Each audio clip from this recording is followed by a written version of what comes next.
నిలిచావయా వేదనలలో విశ్రాంతివై వెన్నంటి నిలిచావయా జీవితం నీదయా నాదన్నదే ముందయా నాకున్నదంతా నీవే కదా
హల్లెలూయా.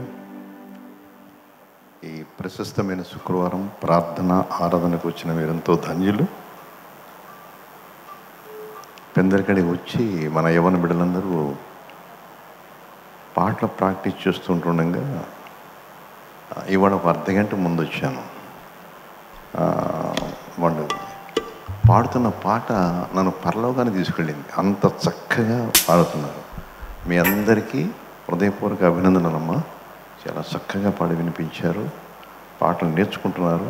ఓ మాట చెప్పాలంటే దేవుని కీర్తిస్తున్నారు. దేవుని కీర్తించడం అది మన విషయంలో దేవుని యొక్క చిత్తం అయ్యింది. అంటే దేవుని ఆజ్ఞను పాటిస్తున్నారు. చాలా ఆనందంగా అయింది. ఈ రోజున వాగ్దానం మరి కీర్తనలు 91వ కీర్తన 3వ వచనం. ఇది చాలా విలువైన వాగ్దానం. అలాగే దేవునికి ఆజ్ఞ కూడా ఇమిడి ఉన్నది. 91వ కీర్తన 3వ వచనం చూసినట్లయితే పరిశుద్ధ గ్రంథం అంతా చూడండి. క్యాలెండర్ చూడకపోయినా కనీసం ఇక్కడికి వచ్చిన తర్వాత పరిశుద్ధ గ్రంథం కలిగి ఉండాలి. కలిగి ఉన్న మనం చూడాలి. చదువుచ్చిన వారు వేటకాని ఊరిలో నుండి ఆయన అంటే సృష్టికర్త దేవుడు నిన్ను విడిపించును. వేటకాని ఊరిలో నుండి నన్ను విడిపిస్తాడట. ఇక్కడ కూడి వచ్చిన నమ్మిన ప్రతి ఒక్కరిని విడిపిస్తాడు. తర్వాత ఏం చేస్తాడంటే నాశనకరమైన తెగులు రాకుండా ఆయన నన్ను రక్షిస్తాడు. నిన్ను అనుంది, అక్కడ మనం పెట్టుకుందాం. మన పేరు పెట్టుకుంటే ఇక్కడ దేవుడు చెప్పే మాట ఏంటంటే వేటగాడు ఉంటే అపవాది వాడెప్పుడు కూడా వలవేస్తూ ఉంటాడు. మరి పక్షులు పట్టేవాడు వల వేస్తూ ఉంటాడు. పక్షులు పట్టి అమ్ముకుంటాడు, లేదా తింటాడు, ఏదో చేస్తాడు. మన జీవితంలో మనం అవిధేయతను ప్రేరేపించే శక్తికి అధిపతి వాడు మనస్సు యొక్క మనందరి కోరికలు ఉన్నాయి. మనసులో ఉన్న కోరికలు అలాగే మన ఆలోచనలు కొన్నిసార్లు బలహీనపడేలాగా చేస్తాడు. అంటే వల వేస్తాడు, దాంట్లో పడతాం. పడినప్పుడు దేవుడు ఏమన్నట్ట, ఆయన కరుణామయుడు కృపామయుడు కాబట్టి మహాప్రేమ చేత మనం బ్రతికించుకున్నాడు. అంటే ఆధ్యాత్మికంగా మనంతా బ్రతికింపడ్డాం. ఇక్కడ దేవుడు ఉపమానం ఏంటంటే వేటగాడు అంటే అపవాదున్నాడు. వాడు ఎప్పుడు కూడా మిమ్మల్ని ఏదో ఒక రీతిగా అభ్యపరుస్తాడు. నేనేం భయపడినండి, నేనేం పడినండి, నేను చాలా గొప్ప ప్రార్థన పరురాలండి అంటే కుదరదు. అది మన ముందు దేవుడు తన యొక్క స్వరూపమును ఆదాముని చేశాడు. ఆదాం పక్కన చూసి అవమం చేశాడు. వాళ్ళిద్దరిని జతపరిచాడు. అవమం ఏం చేసింది, ఏది దేవుడైతే ఆజ్ఞాపించాడో ఆ ఆజ్ఞను అతిక్రమించి అపవాదికి లోబడిపోయింది. తద్వారా మీకు నాకు ఈ ప్రపంచానికి యుగ సమాప్తి వరకు పాపం ఏలుబడి చేస్తూ ఉంది. నేను పాపిని కాదని అంటే అయితే బాప్తిసం పొందాల్సిన పని లేదు. దేవదేవుడంటే వాడే ఈ లోకానికి వచ్చి బాప్తిసం పొందుకున్నాడు. అదేంటి స్వామి, నేను నీ చేత బాప్తిసం పొందుకోవాలని అన్నప్పుడు నీతి యావత్తు ఇలా కానిమ్ము అని చెప్పని ఆయన బాప్తిని తీసుకున్నాడు. అంటే సృష్టికర్త దేవుడే మానవ రూపిగా వచ్చి పవిత్రుడు, పరిశుద్ధుడు, అపరిమితుడు, అనంతుడు అయినప్పటికీ బాప్తిని తీసుకున్నాడు. అలా ప్రతిదీ కూడా మనకు మాదిరిగా చేసి వెళ్ళాడు. మనం ప్రశ్నించడానికి కాదు, ఆయన చెప్పిన ఆజ్ఞను పాటించడానికి మనం ఉన్నాం. ఇక్కడ ఎవరికి ఈ అద్భుత కార్యం జరుగుతుందంటే వేటకాని ఊరిలో నుండి విడిపిస్తాట, నాశనకాని తెగుల నుండి రక్షిస్తాట. ఎవరినంటే 91వ కీర్తన 1వ వచనం ఉంటుంది, మహోన్నతుని చాటును నివసించువాడే సర్వశక్తి నేడు విశ్రమిస్తాడు. వారే ఆయనే నాకు ఆశ్రయము, నా కోట, నేను నమ్ముకున్న నా దేవుడు అని ఎవరైతే విశ్వసిస్తారో, మనమంతా వచ్చాం, విశ్వసించబట్టే వచ్చామని చెప్పబాకండి. విశ్వసించిన వారు ఏ విషయంలో విశ్వసించామంటే 100కి 100 విశ్వసించామా, 50%, 20% అని ప్రశ్న వేసుకుంటే సమస్య వచ్చినప్పుడు తలడిల్లిపోతాం. ఆ సమస్యలో నిలబడ్డవాడు పరిపూర్ణ విశ్వాసం కలిగిన వాడు. ఆ విశ్వాసంలో ఉన్నవాడిని దేవుడు ఏం చేస్తాడట, ఆయన మీద ఆనుకున్నవాడిని వేటగాడు ఎప్పుడు అంటే అపవాది ఎప్పుడు కూడా ఏదో ఒక ఆలోచన ఇస్తాడు. మనమంతా లోబడిపోయే అవకాశం ఉంది. అవ్వమ్మ లోబడిపోయింది మనందరికీ. లేకపోతే ఏదైనా తోటలో ఆ పళ్ళు తింటూ కూర్చునేవాళ్ళం. పురుషులు ఎవరు కూడా పనిచేసే పని లేదు, ఆడవాళ్ళు ఎవరు పనిచేసే పని లేదు. 4 నదులు ఉన్నాయి, ప్రవాహంగా వస్తూ ఉన్నాయి, అవన్నీ ఆ నేలను తడుతాయి. తింటమే అంతే, స్తుతించడం, తినటం. అంటే స్వర్గంలో ఎంత ఆనందం ఉంటుందో ఆ ఏదైనా తోటలో అంత ఆనందాన్ని దేవుడు సమకూర్చాడు. కానీ ఆది మానవులు ఊహించారు, అవిధేయత వల్ల దేవుని ఆజ్ఞను అతిక్రమించి ఈ లోకానికి ఈ శాపాన్ని తీసుకొచ్చారు. లోకమంతా శాపంలో ఉంది. అయినప్పటికీ ఈ మహాదేవుడి లోకానికి వచ్చి మనందరిని విడిపించాడు. ఏమన్నా అంటే ఇక్కడ మనం విడిపిస్తాడట. మొట్టమొదటి ఏమో విడిపిస్తాడు, తర్వాత రక్షిస్తాడు. ఎవరిని విడిపిస్తాడు, ఎవరిని రక్షిస్తాడు అంటే కింద 14 వచనం అంటాడు, దేవదేవుని యొక్క ప్రేమించడం అంటే దేవుని ఆజ్ఞను గైకొనటమని. మొదటి యోహాను పత్రిక 5వ అధ్యాయం 3వ వచనంలో దేవుని ప్రేమించడం, దేవుని ఆజ్ఞను గైకొనటం. ఎవరైతే ఆజ్ఞను గైకొంటారో వాళ్ళని తప్పిస్తాడట, వాళ్ళు ప్రార్థన చేస్తే మొరాలకిస్తాడట. ఇంకేం చేస్తాడు, శ్రమలో తోడుగా ఉంటాడట, విడిపించి మనందరినీ గొప్ప చేస్తాడు. 97 క్రితం ప్రతిరోజు చదవండి, మన గొప్ప చేయడానికి ఆయన మహాదేవుడు ఈ లోకానికి వచ్చాడు. ఇందాక మనం పాడుతూ ఉన్నారు, ఆయన గొప్పవాడేండి మనందరి కొరకు బీదవాడయ్యాట, దరిద్రుడే అని చెప్పి రాసి ఉంటుంది రోమపత్రికలో. ఆయన దేవదేవుడేండి మనందరినీ విమోచించడానికి ఆయన దాసుని స్వరూపం ధరించుకొని రిక్తినిగా చేసుకొని మరణం పొందినంతగా తన ప్రాణాన్ని పణంగా పెట్టాడు. ఇదంతా దేనికంటే మనకు విజయాన్ని ఇచ్చాడు. ఆయన మరణించాడు, తిరిగి 3 దినాలు లేచాడు అనుకోండి. అయినా మనకు విజయాన్ని ఇవ్వడానికి అంత వెల చెల్లించాడు. మనం ఏం చెల్లిస్తున్నాం? వస్తున్నాం, వెళుతున్నామా, ఇంకేమైనా చేస్తున్నామా?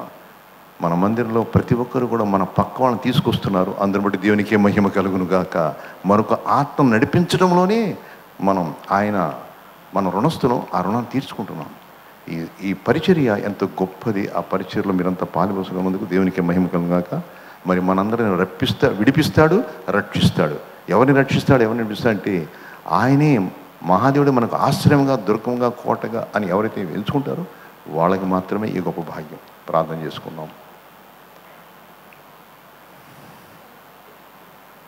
నీవు మహోన్నతుడు నాయన, నీవే సర్వశక్తిమంతుడు, నీవే అద్వితీయ సత్యదేవుడవు. నీలాంటి దేవదేవుణ్ణి ఒకప్పుడు మేము ఎరగలేదు. ఇప్పుడు నీ ఉపదేశ క్రమానికి వచ్చి మమ్మల్ని అందరినీ కూడా విడిపించి నీ మహాప్రపంచ చేత బ్రతికించుకున్నావు, మహాప్రపంచ విడిపించుకున్నావు. మా బలహీనత చొప్పున అపవాది యొక్క వలలో పడిపోయిన వారమై ఉన్నప్పుడు, అపవాదికి దాస్యంగా చేస్తున్నప్పుడు నీ ఉపదేశ క్రమం చొప్పున మమ్మల్ని నడిపించి విడిపించి మమ్మల్ని ఈ రీతిగా జీవింపజేస్తున్నావు. ఈ జీవితం మాది కాదు నైనా, మేము ఏమై ఉన్నామో అది కేవలం నీ మహాకృపే. ఈ సాయం వేళ మేము ఇలా నిలబడ్డామంటే ఇది అంతా నీ మహాకృపే. అందుకు మహిమ ఘనతాపురం మీకే ఆరోపిస్తున్నాం. మేమంతా కూడా ప్రతిరోజు తండ్రి అపవాది మమ్మల్ని శోధిస్తూనే ఉన్నాడు, కానీ ఈ శోధనల నుంచి మమ్మల్ని విడిపిస్తున్నావు, తప్పిస్తున్నావు. మీది మాత్రం నీ సముఖంలో చేసే ప్రార్థన ఆలకించి మాకు తోడుగా ఉండి మమ్మల్ని గొప్ప చేస్తున్నావు. అందుని బట్టి నీకు వందనాలు చెల్లిస్తున్నాం. మా జీవితాలు నీకే అంకితం అని పాడుకుంటున్నాం, కానీ పాటలో జీవించే అనుభవంలోకి నడిపించి తద్వారా నీకు మహిమ తీసుకోమని ప్రార్థన చేస్తున్నాం. చక్కని పాటలు పాడి మా క్వాయర్ని బట్టి నీకు వందనాలు, నడిపిస్తున్న నాయకులను బట్టి నీకు వందనాలు చెల్లిస్తున్నాం. ఇచ్చిన సంగీత బృందాన్ని బట్టి నీకు వందనాలు చెల్లిస్తున్నాం. అన్నింటి మించి మా దైవజనులు మూలపన మోసుదేవి గారిని బట్టి, అలాగే యవన దాసులను బట్టి నిన్ను స్తుతిస్తూ తండ్రి ఈ పరిచయలు నీకు మహిమకరంగాను అనేక మంది ప్రజలకు దీవెనకరంగాను ప్రయోజనకరంగాను మేలుకరంగాను చేస్తున్నందుకే నీకు వందనాలు చెల్లిస్తూ మేము ఇంకా 16 రోజుల లోపల ఈ డిసెంబర్ 2023వ సంవత్సరం ముగించుకోబోతుండగా తండ్రి మా ముందు ఉన్న ఈ కొద్ది దినాల్లో అనేక ఆత్మనిష్టం నడిపించడంలోనూ, అలాగే మొదటగా నీ పని చేస్తే మాకు ఏది అవసరమో అది నెరవేరుస్తున్నవే. అట్టి రీతిగా సమాజాన్ని కట్టబడింది, సమాజంలో నిర్మించబడింది, సమాజంలో మేము జీవిస్తున్నాం. ఈ సమాజాన్ని మేలు కొరకు, అనేక ఆత్మల దీవెన కొరకు మీరే సాయం మైపరుచుకోమని, ప్రతి ఒక్కరిని బలపరిచి వాడుకోమని, ఎవరు ఏ సమస్యతో వచ్చినా ఏ బలంతో వచ్చినా వారిని దీవించి పంపించమని తండ్రి కొద్దిసేపు నీ నామాన్ని గానం చేయడం ద్వారానేమి, మరి కొద్దిసేపు నీ దాసును అభిషేకించే వర్తమానం ద్వారానేమి మహిమ నీకు, ఘనత నీకు, ప్రభావం నీకు ఆరోపిస్తూ యేసుక్రీస్తు అతి శ్రేష్ఠ నామములో ప్రార్థన చేసి వేడుకుంటున్నాం తండ్రి, ఆమేన్. ఒకసారి దేవుని శుద్ధమంటారా? ఆయనే విడిపిస్తా అంటున్నాడు, ఆయనే రక్షిస్తా అంటున్నాడు. ఆయన తోడుగా ఉండి మనం గొప్ప చేస్తాడు. దేవునికే మహిమ కలుగును గాక.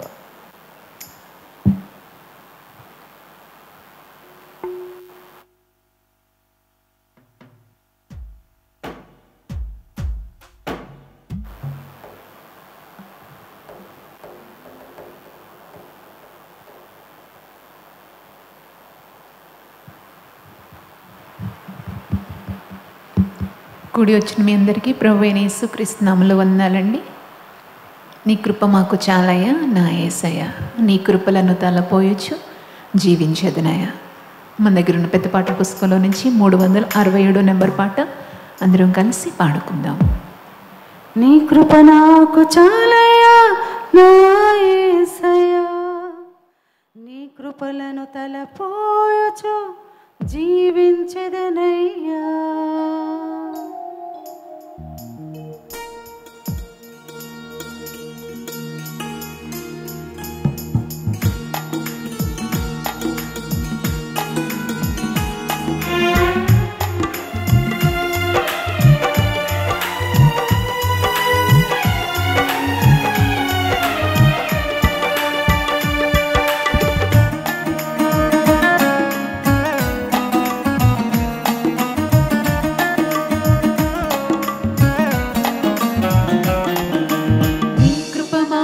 చాలయ్యా నా యేసయ్యా, నీ కృపలను తలపోయుచు జీవించెదనయ్యా.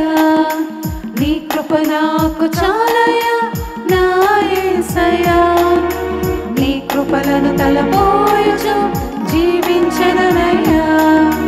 కష్టములోనైనా కలిమిలోనైనా శోధనలోనైనా సౌఖ్యములోనైనా కష్టములోనైనా కలిమిలోనైనా శోధనలోనైనా సౌఖ్యములోనైనా యేసయ్యా యేసయ్యా నీ ఉంటే చాలయ్యా.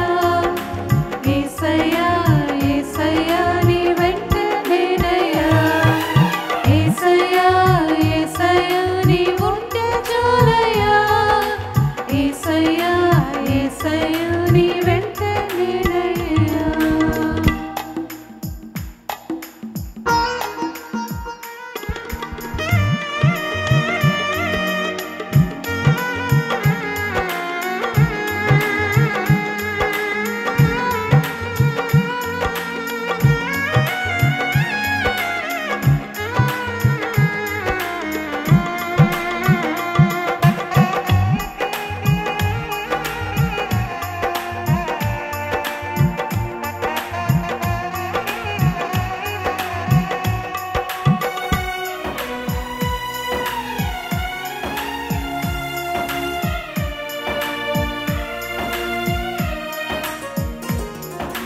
వేల కొలది వెండి బంగారు నాణెముల కంటే నీ వాక్యమే నాకు విలువైనది. విస్తారమైన సిరి సంపద కంటే నీ సేవయే నాకు ఘనమైనది.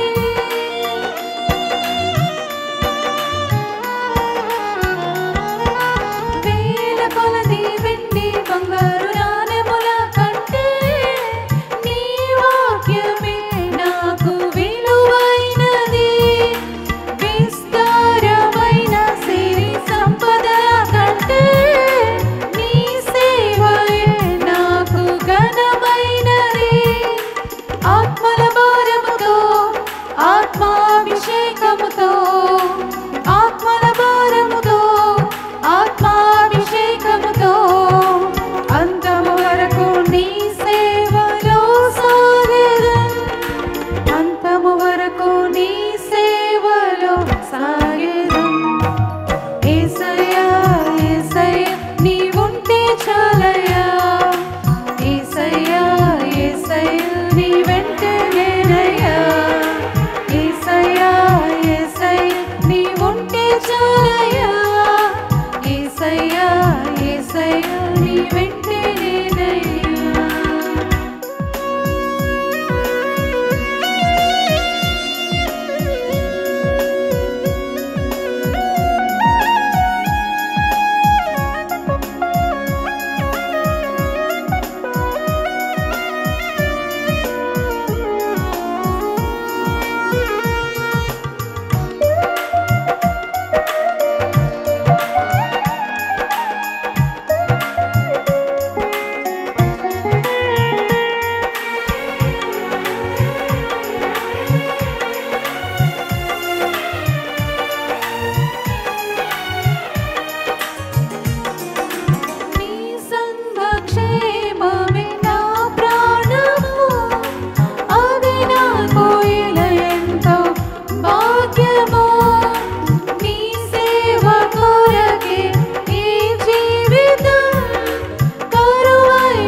దాసుడ అని పిలుపే చాలు. నమ్మకమైన మంచి దాసుడ అని పిలుపే చాలు. యేసయ్యా యేసయ్యా నీ ఉంటే చాలయ్యా. యేసయ్యా యేసయ్యా నీ వెంటే నేనయ్యా. యేసయ్యా యేసయ్యా నీ ఉంటే చాలయ్యా. యేసయ్యా యేసయ్యా నీ వెంటే నేనయ్యా. నీ కృప నాకు చాలయ్యా నా యేసయ్యా. నీ కృపలను తలపోచు జీవించదనయ్యా. నీ కృప నాకు చాలయ్యా నా యేసయ్యా. నీ కృపలను తలపోచు జీవించదనయ్యా. కష్టములోనైనా కలిమిలోనైనా శోధనలోనైనా సౌఖ్యములోనైనా కష్టములోనైనా కలిమిలోనైనా శోధనలోనైనా సౌఖ్యములోనైనా యేసయ్యా యేసయ్యా నీ ఉంటే చాలయ్యా. యేసయ్యా యేసయ్యా నీ వెంటే నేనయ్యా. యేసయ్యా యేసయ్యా నీ ఉంటే చాలయ్యా. యేసయ్యా యేసయ్యా నీ వెంటే నేనయ్యా.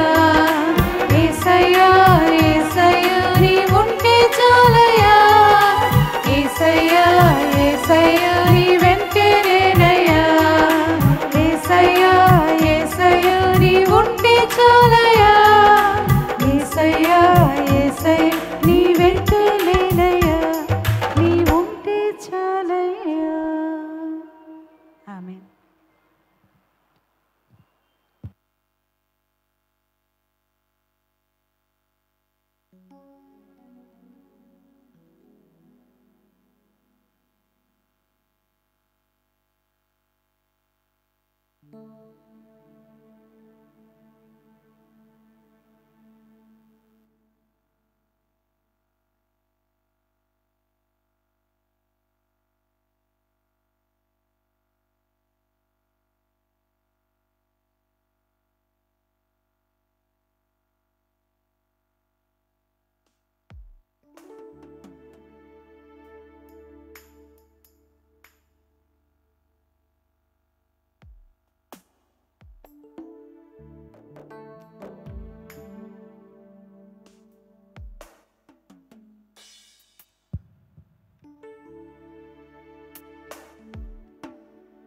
కన్నీరు దుఃఖము బాధయు నిరాశయు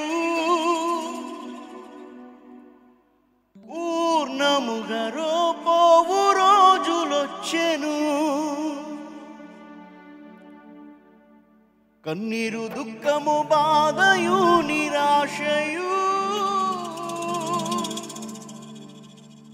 పూర్ణముగా పోవు రోజులొచ్చెను. ఏమి లేనప్పుడు నన్ను దీవించెను. అసలేమి లేనప్పుడు మనను దీవించెను. ఇంతవరకు యెహోవా సహాయపడిన్. అందరం చెప్తామా? ఏమి లేనప్పుడు నన్ను దీవించెను. అసలేమి లేనప్పుడు నన్ను దీవించెను. ఇంతవరకు యెహోవా సహాయపడిన్. ఇంతవరకు యెహోవా సహాయపడిన్. ఇంతవరకు యెహోవా సహాయపడిన్. ఇంతవరకు ప్రభువే నడిపించెను. ఏమి లేనప్పుడు నన్ను దీవించెను. అసలేమి లేనప్పుడు నిన్ను దీవించెను. ఇంతవరకు యెహోవా సహాయపడిన్. ఇంతవరకు యెహోవా సహాయపడిన్. ఇంతవరకు యెహోవా సహాయపడిన్. ఇంతవరకు ప్రభువే నడిపించెను. ఏమి నన్ను దీవించెను, అసలేమి లేనప్పుడు మొన్ను దీవించెను. ఇంతవరకు యెహోవా సహాయపడిన్, ఇంతవరకు యెహోవా సహాయపడిన్.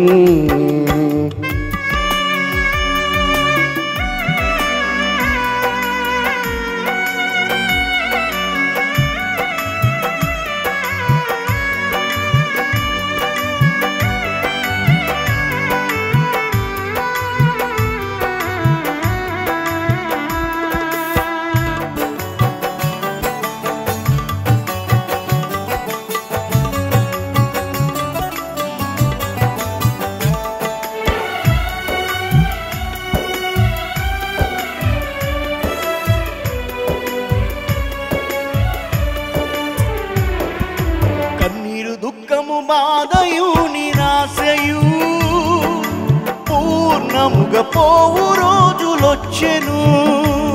నీ కన్నీరు దుఃఖము బాధయు నిరాశయు పూర్ణముగా పోవు రోజులొచ్చెను. అందరూ చేయి విడచిన దాటిపోలేదుగా, అందరూ చేయి విడచిన దాటిపోలేదుగా. ఇంతవరకు యెహోవా సహాయపడిన్, ఇంతవరకు యెహోవా సహాయపడిన్. ఏమి లేనప్పుడు నన్ను దీవించెను, అసలేమి లేనప్పుడు మమ్ము దీవించెను. ఇంతవరకు యెహోవా సహాయపడిన్, ఇంతవరకు యెహోవా సహాయపడిన్.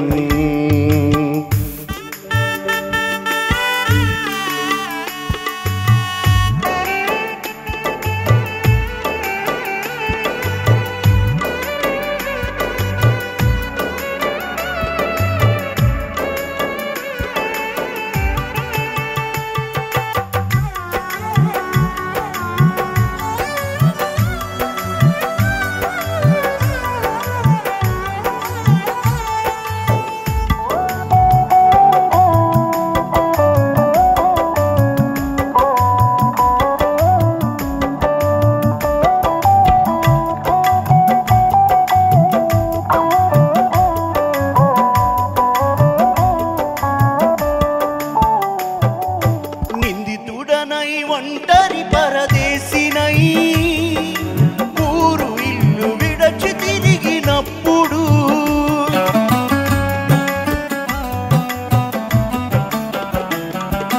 నిందితుడనై ఒంటరి పరదేశినై ఊరు ఇల్లు విడచి తిరిగినప్పుడు, సొంత ఇంట్లో చేర్చుకొందునని చెప్పిన నాదుడు, సొంత ఇంట్లో చేర్చుకొందునని చెప్పిన నాదుడు.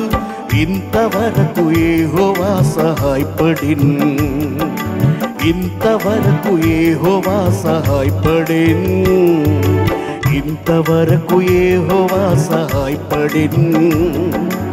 ఇంతవరకు ప్రభువే నడిపించెను. ఏమి లేనప్పుడు నన్ను దీవించెను, అసలేమి లేనప్పుడు నన్ను దీవించెను. ఇంతవరకు యెహోవా సహాయపడిన్, ఇంతవరకు యెహోవా సహాయపడిన్. అందరూ చేయి విడచిన, అందరూ చేయి విడచిన దాటిపోలేదుగా. ఇంతవరకు యెహోవా సహాయపడిన్, ఇంతవరకు యెహోవా సహాయపడిన్, ఇంతవరకు యెహోవా సహాయపడిన్. ఇంతవరకు ప్రభువే నడిపించెను.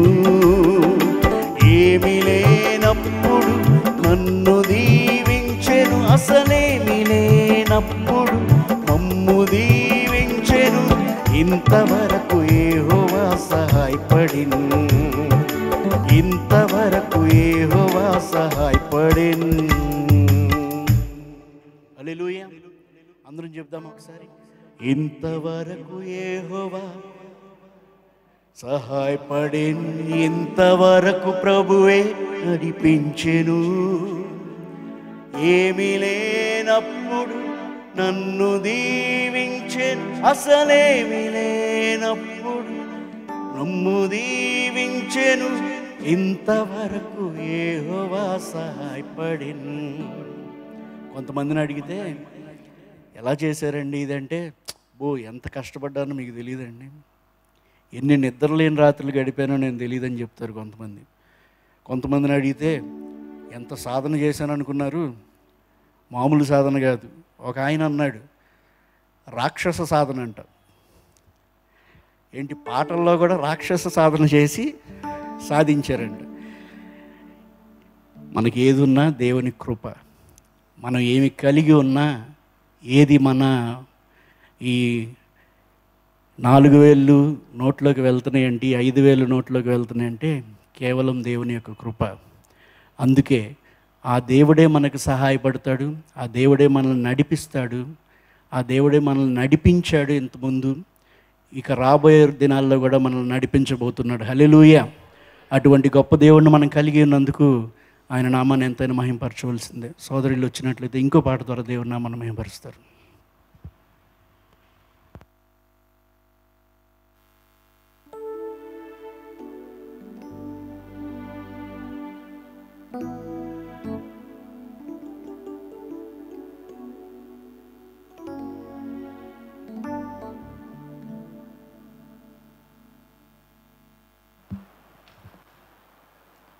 ఆపత్కాలమున తన పర్ణశాలలో దాచెను, తన గుడారపు మాటున నన్ను దాచెను, ఆశ్రయదుర్గంపై నన్ను ఎక్కించెను అంటూ దేవునామాన్ని కనపరుచుకుందాం.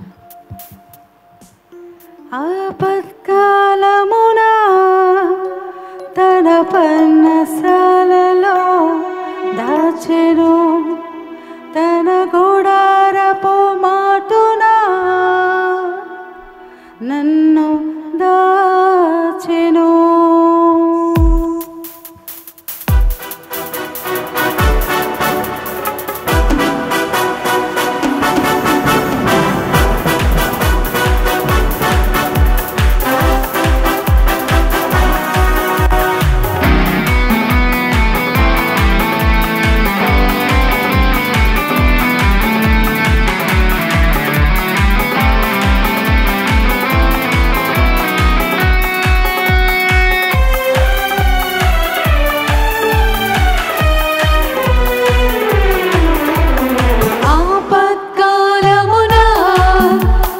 పర్ణశాలలో దాచెను, తన గుడారపు మాటున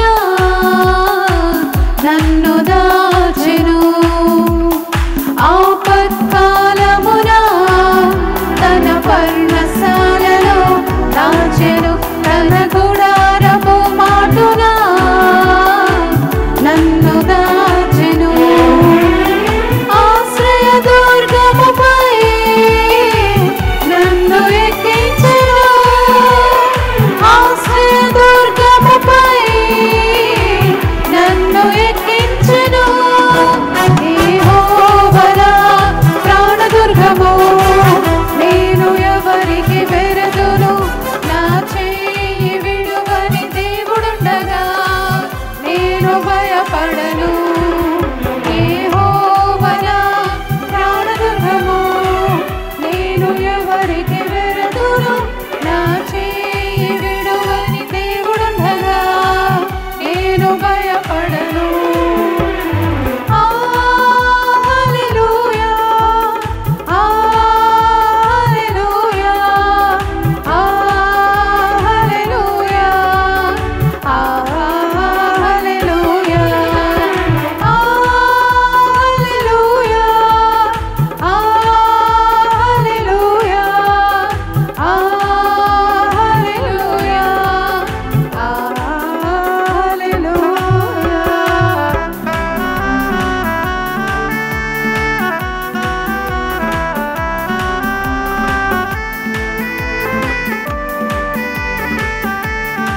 నన్ను ఎత్తుకునే దేవుడవు.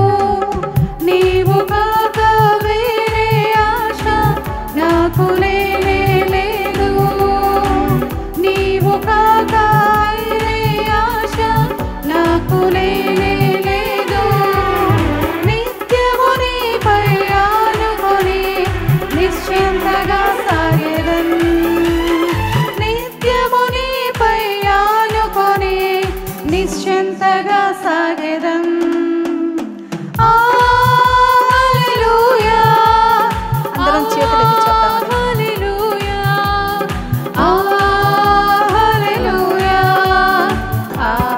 హల్లెలూయా. హల్లెలూయా. హల్లెలూయా. హల్లెలూయా. హల్లెలూయా.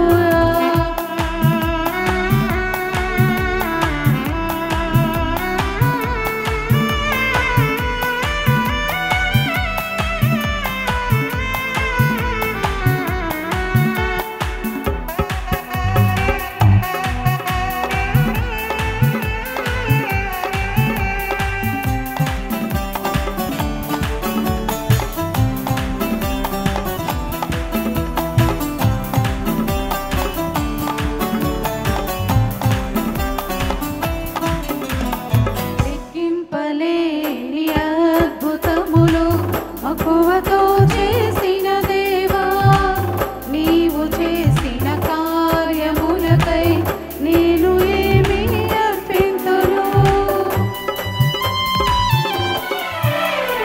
లెక్కింపలేని అద్భుతములు మక్కువతో చేసిన దేవా, నీవు చేసిన కార్యములకై నేను ఏమి అర్పింతును. స్వచ్ఛమైన నిత్య ప్రేమను నాపై చూపిన దేవుడవు. స్వచ్ఛమైన నిత్య ప్రేమను నాపై చూపిన దేవుడవు. పూర్ణ కొలది స్తోత్రములు నిరతము నీకే ప్రభువా. పూర్ణ కొలది స్తోత్రములు నిరతము నీకే ప్రభువా. హల్లెలూయా. హల్లెలూయా. హల్లెలూయా. హల్లెలూయా. హల్లెలూయా.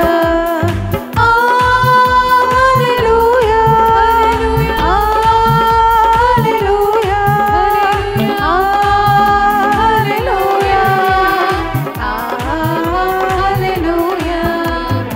ఆపత్కాలమున తన పర్ణశాలలో దాచెను తన గుడారపు మాటున నన్ను దాచెను. ఆపత్కాలమున తన పర్ణశాలలో దాచెను తన గుడారపు మాటున నన్ను దాచెను.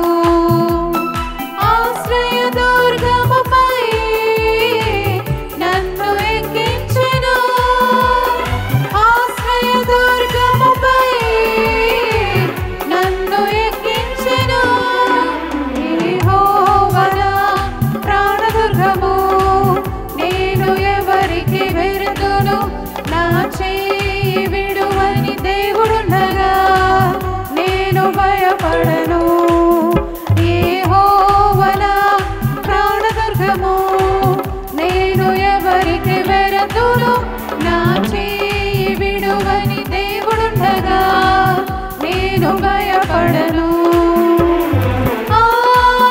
హల్లెలూయా. హల్లెలూయా. హల్లెలూయా. హల్లెలూయా.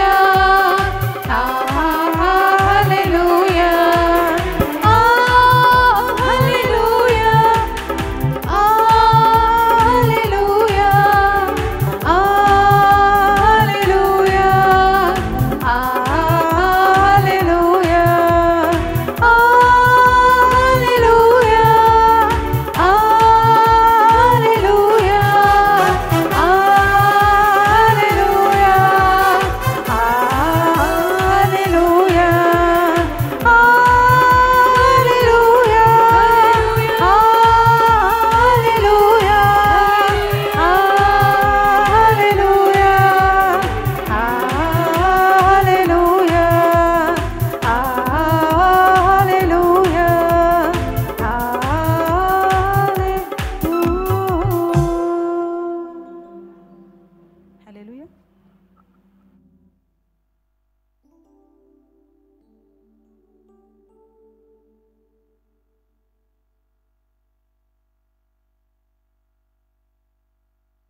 అందరికీ వందనాలు. అంత బాగున్నారా? ఒకసారి దేవుని స్తుతిద్దాం. హల్లెలూయా. ఇలా దేవుని ఆరాధించటం, కొద్దిమందిగా మనం ఇలా ఇక్కడ ఉన్న అనేక మంది లైవ్లో ఈ కార్యక్రమాలు తిలకించడం ఎంతో ఆశీర్వాదకరం.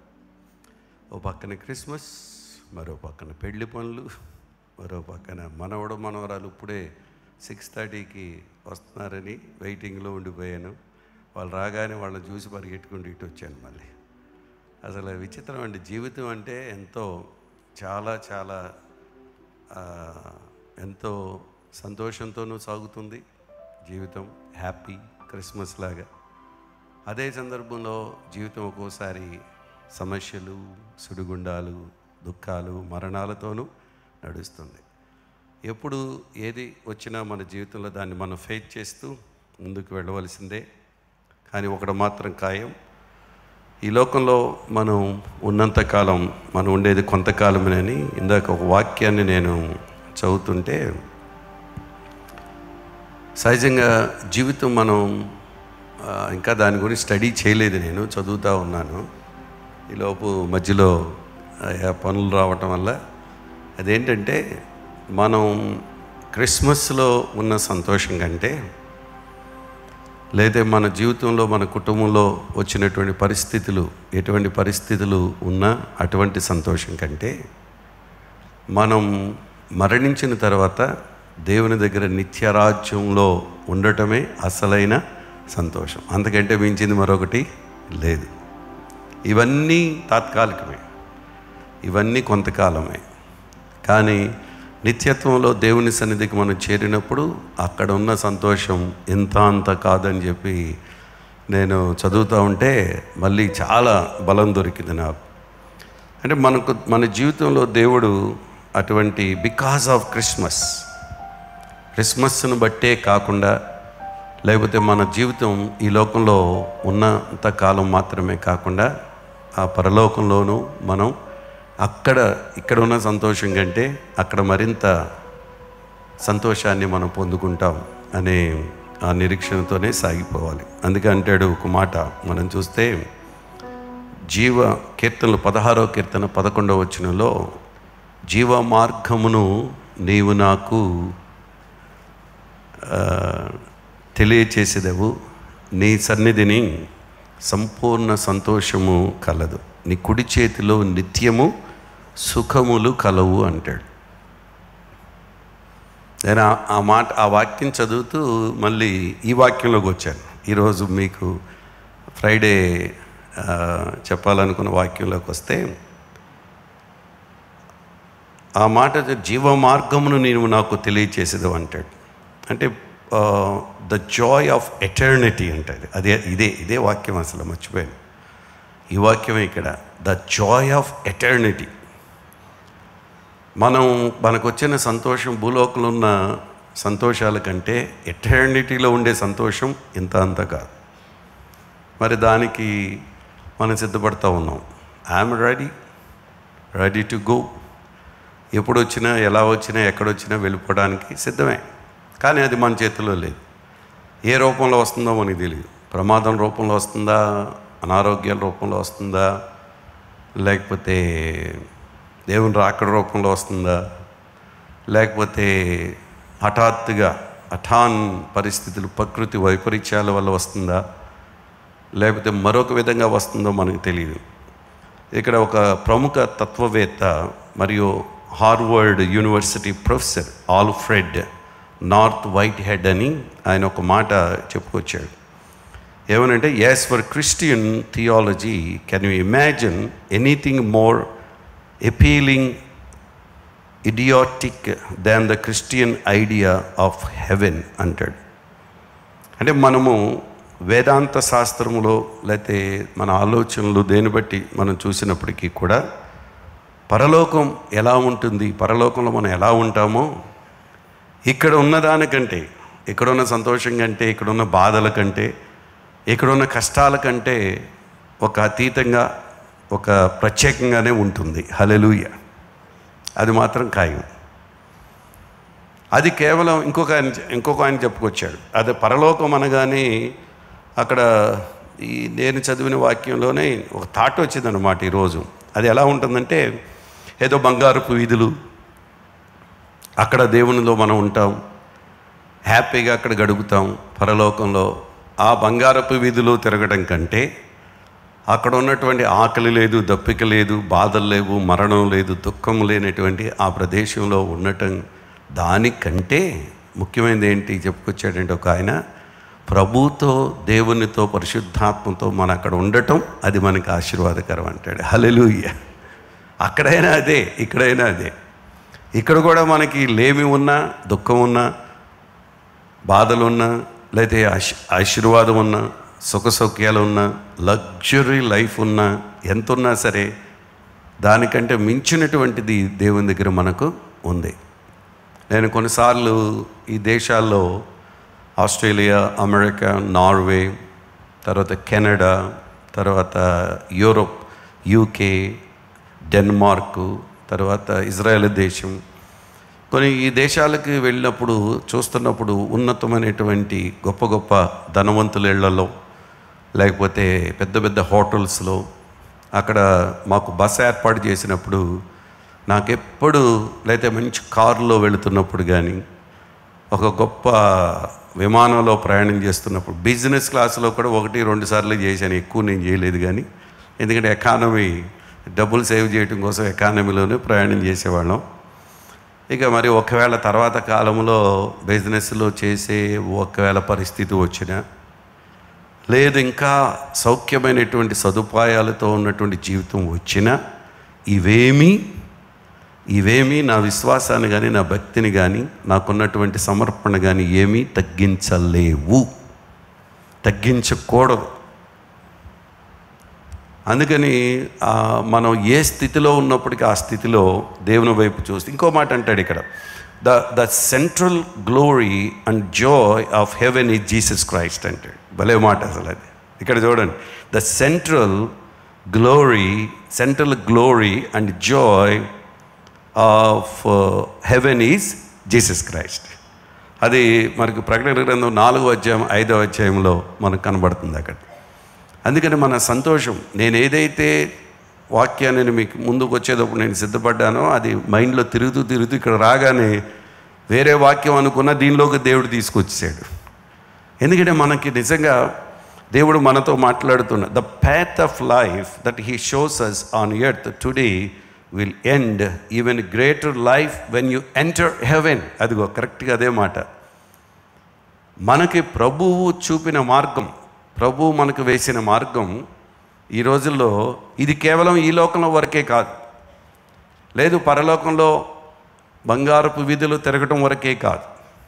సెంట్రల్, దీని అంతటికీ మూలం ప్రభువైన యేసుక్రీస్తు. ఇక్కడ, అక్కడ, పరమందును భూమి అందును, పైన ఆకాశం అందే కానీ క్రిందనున్న భూమి అందే కానీ ఏ నామమున రక్షణ లేదు. యేసు నామమునే రక్షణ, యేసు మార్గంలోనే మన ప్రయాణం.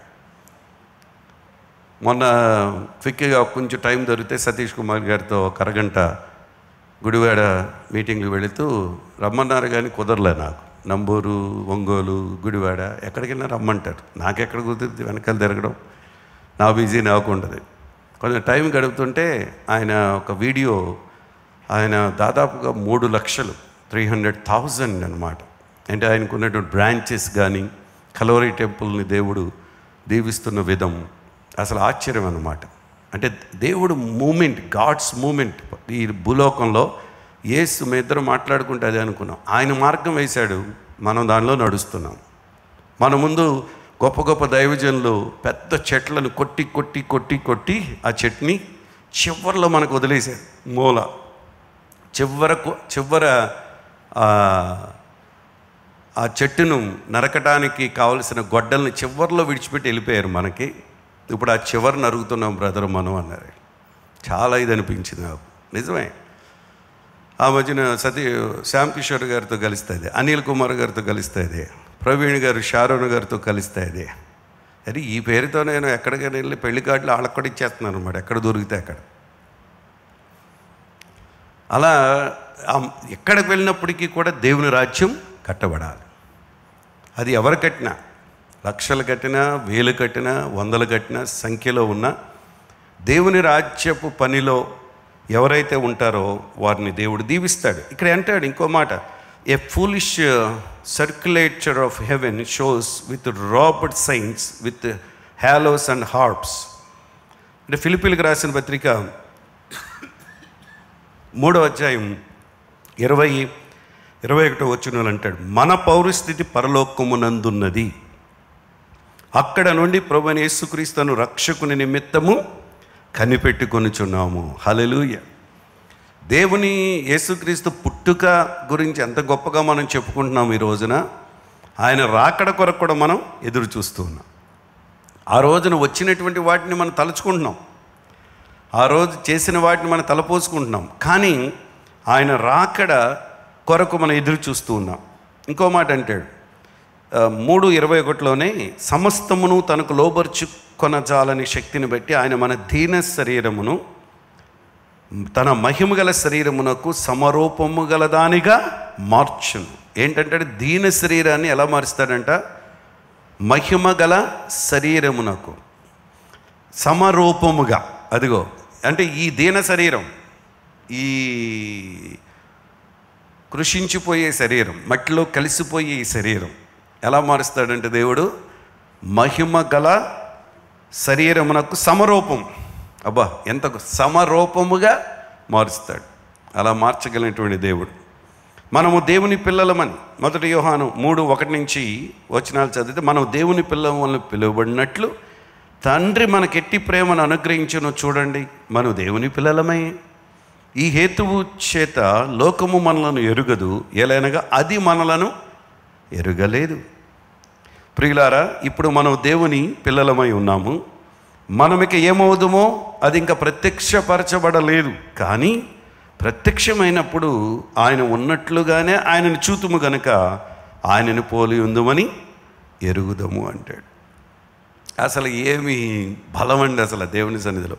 ఆ తర్వాత 3వ వచనంలో, ఆయన యందు ఈ నిరీక్షణ పెట్టుకునే ప్రతివాడు, ఈ మాట చెప్పండి, ఆయన యందు ఈ నిరీక్షణ పెట్టుకొనిన ప్రతివాడును ఆయన పవిత్రుడై ఉన్నట్లుగా తన్ను పవిత్రునిగా చేసుకొనును అంటాడు.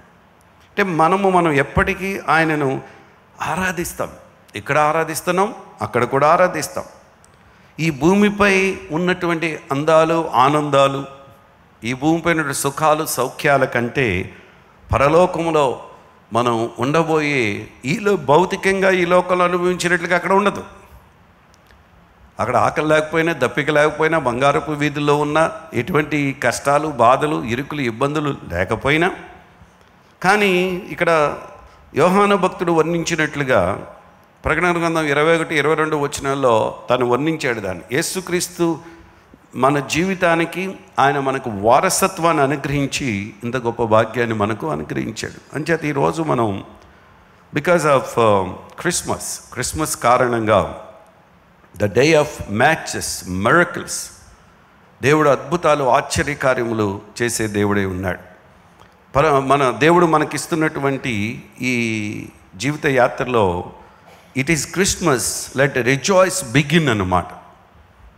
మనకేదైనా సంతోషం ఈరోజు ఉందంటే ఆయన పుట్టాడు, మనం రక్షించాడు, మనం ఆయన దగ్గరికి వెళతాం, ఆయనతో మనం ఉంటాం అనే నిరీక్షణ మనకు ఎల్లప్పుడూ ఉంటుంది. Hope has come and your world has been refreshed అన్నమాట.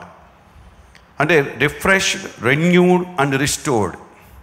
దేవుడు ఎప్పుడు మనలను రిఫ్రెష్ చేస్తాడు, మనలను దేవుడు పునరుద్ధరిస్తాడు, మనలను తన ప్రత్యక్షతను, మన తిరిగి పునరుద్ధరిస్తాడు, మనలను రూపాంతర పనుములు రిఫ్రెష్, రెన్యూడ్ అండ్ రెస్టోర్డ్.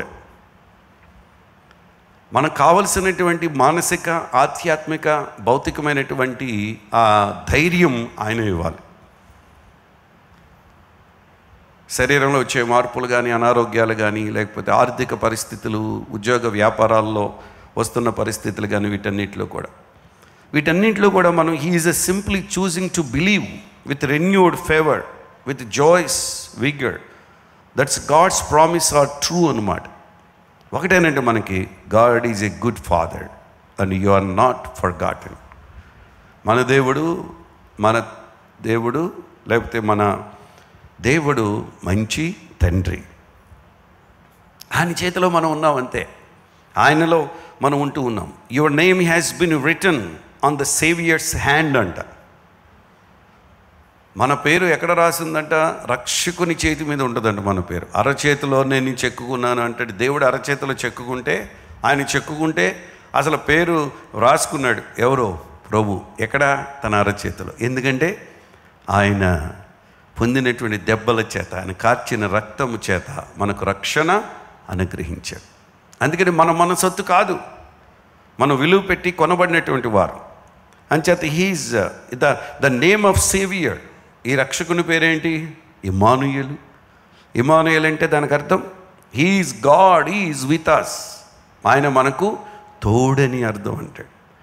ఈ సీజన్లో నేను ఎక్కడికి ఇప్పుడు మళ్ళీ ఈ ఆరాధన అయిపోగానే మళ్ళీ పెనమలూరు క్రిస్మస్ సందేశం ఇవ్వాలి. మళ్ళీ అక్కడికి వెళ్ళి 8:15 to 8:30 మళ్ళీ అక్కడ సందేశం నిలబెడతారు. నిన్న ఒక చోట, ఇక్కడ దగ్గరలో ఒక ½ an hour లేకపోతే 20 minutes డ్రైవ్ ఉన్న చోట్లకి వెళుతున్నాను నేను. దూరాలు వెళ్ళట్లే, లేట్ అయిపోతుంది మళ్ళీ వచ్చేటప్పుడు. కానీ ప్రోగ్రామ్స్ అన్ని ఈ సంవత్సరం కొంచెం హోల్డ్ చేశాను ముందున్నటువంటి కార్యక్రమాన్ని బట్టి.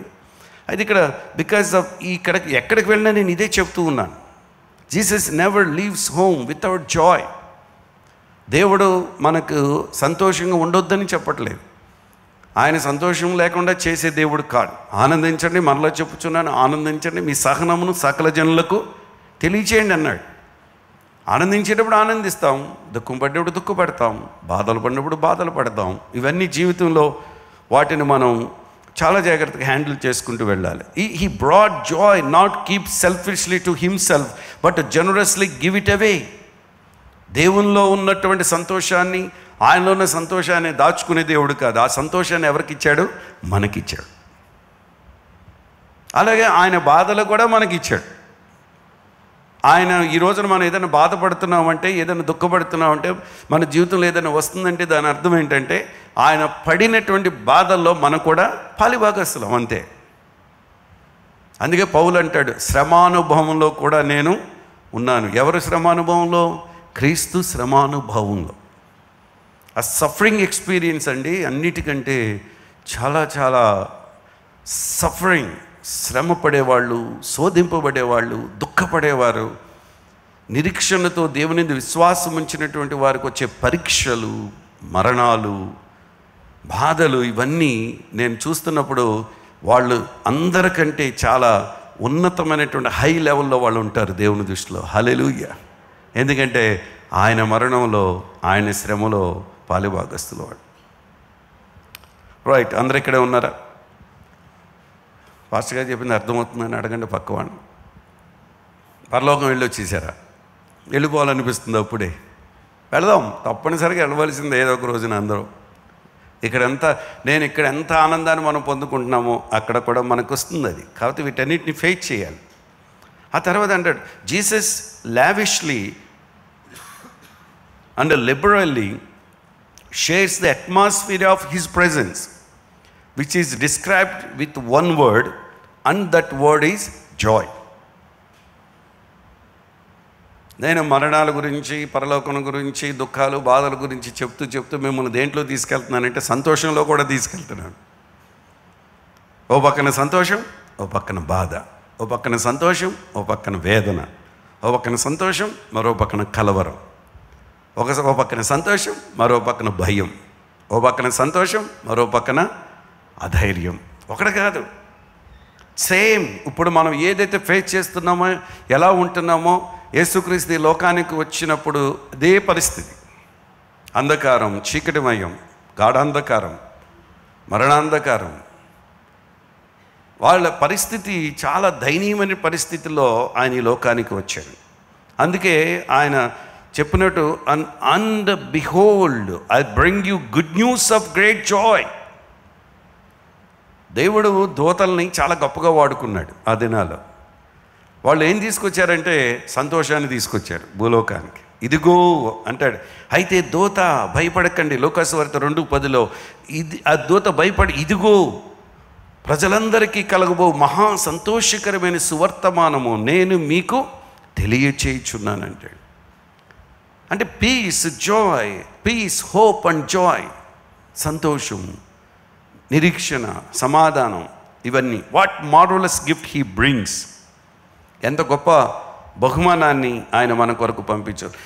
Love like a world had never known. దేవుని యొక్క ప్రేమ ఆయన 3:16 మనందరికీ తెలిసిందే. యోహాను సువార్తలో దేవుడు లోకమును ఎంతో ప్రేమించెను అంటాడు.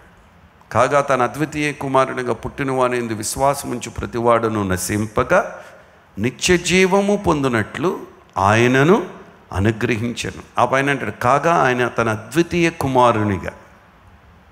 ఎప్పుడో సండే స్కూల్లో ఇది మేము కంటత చేసామన్నమాట, మెమరీ వర్స్ అన్నమాట.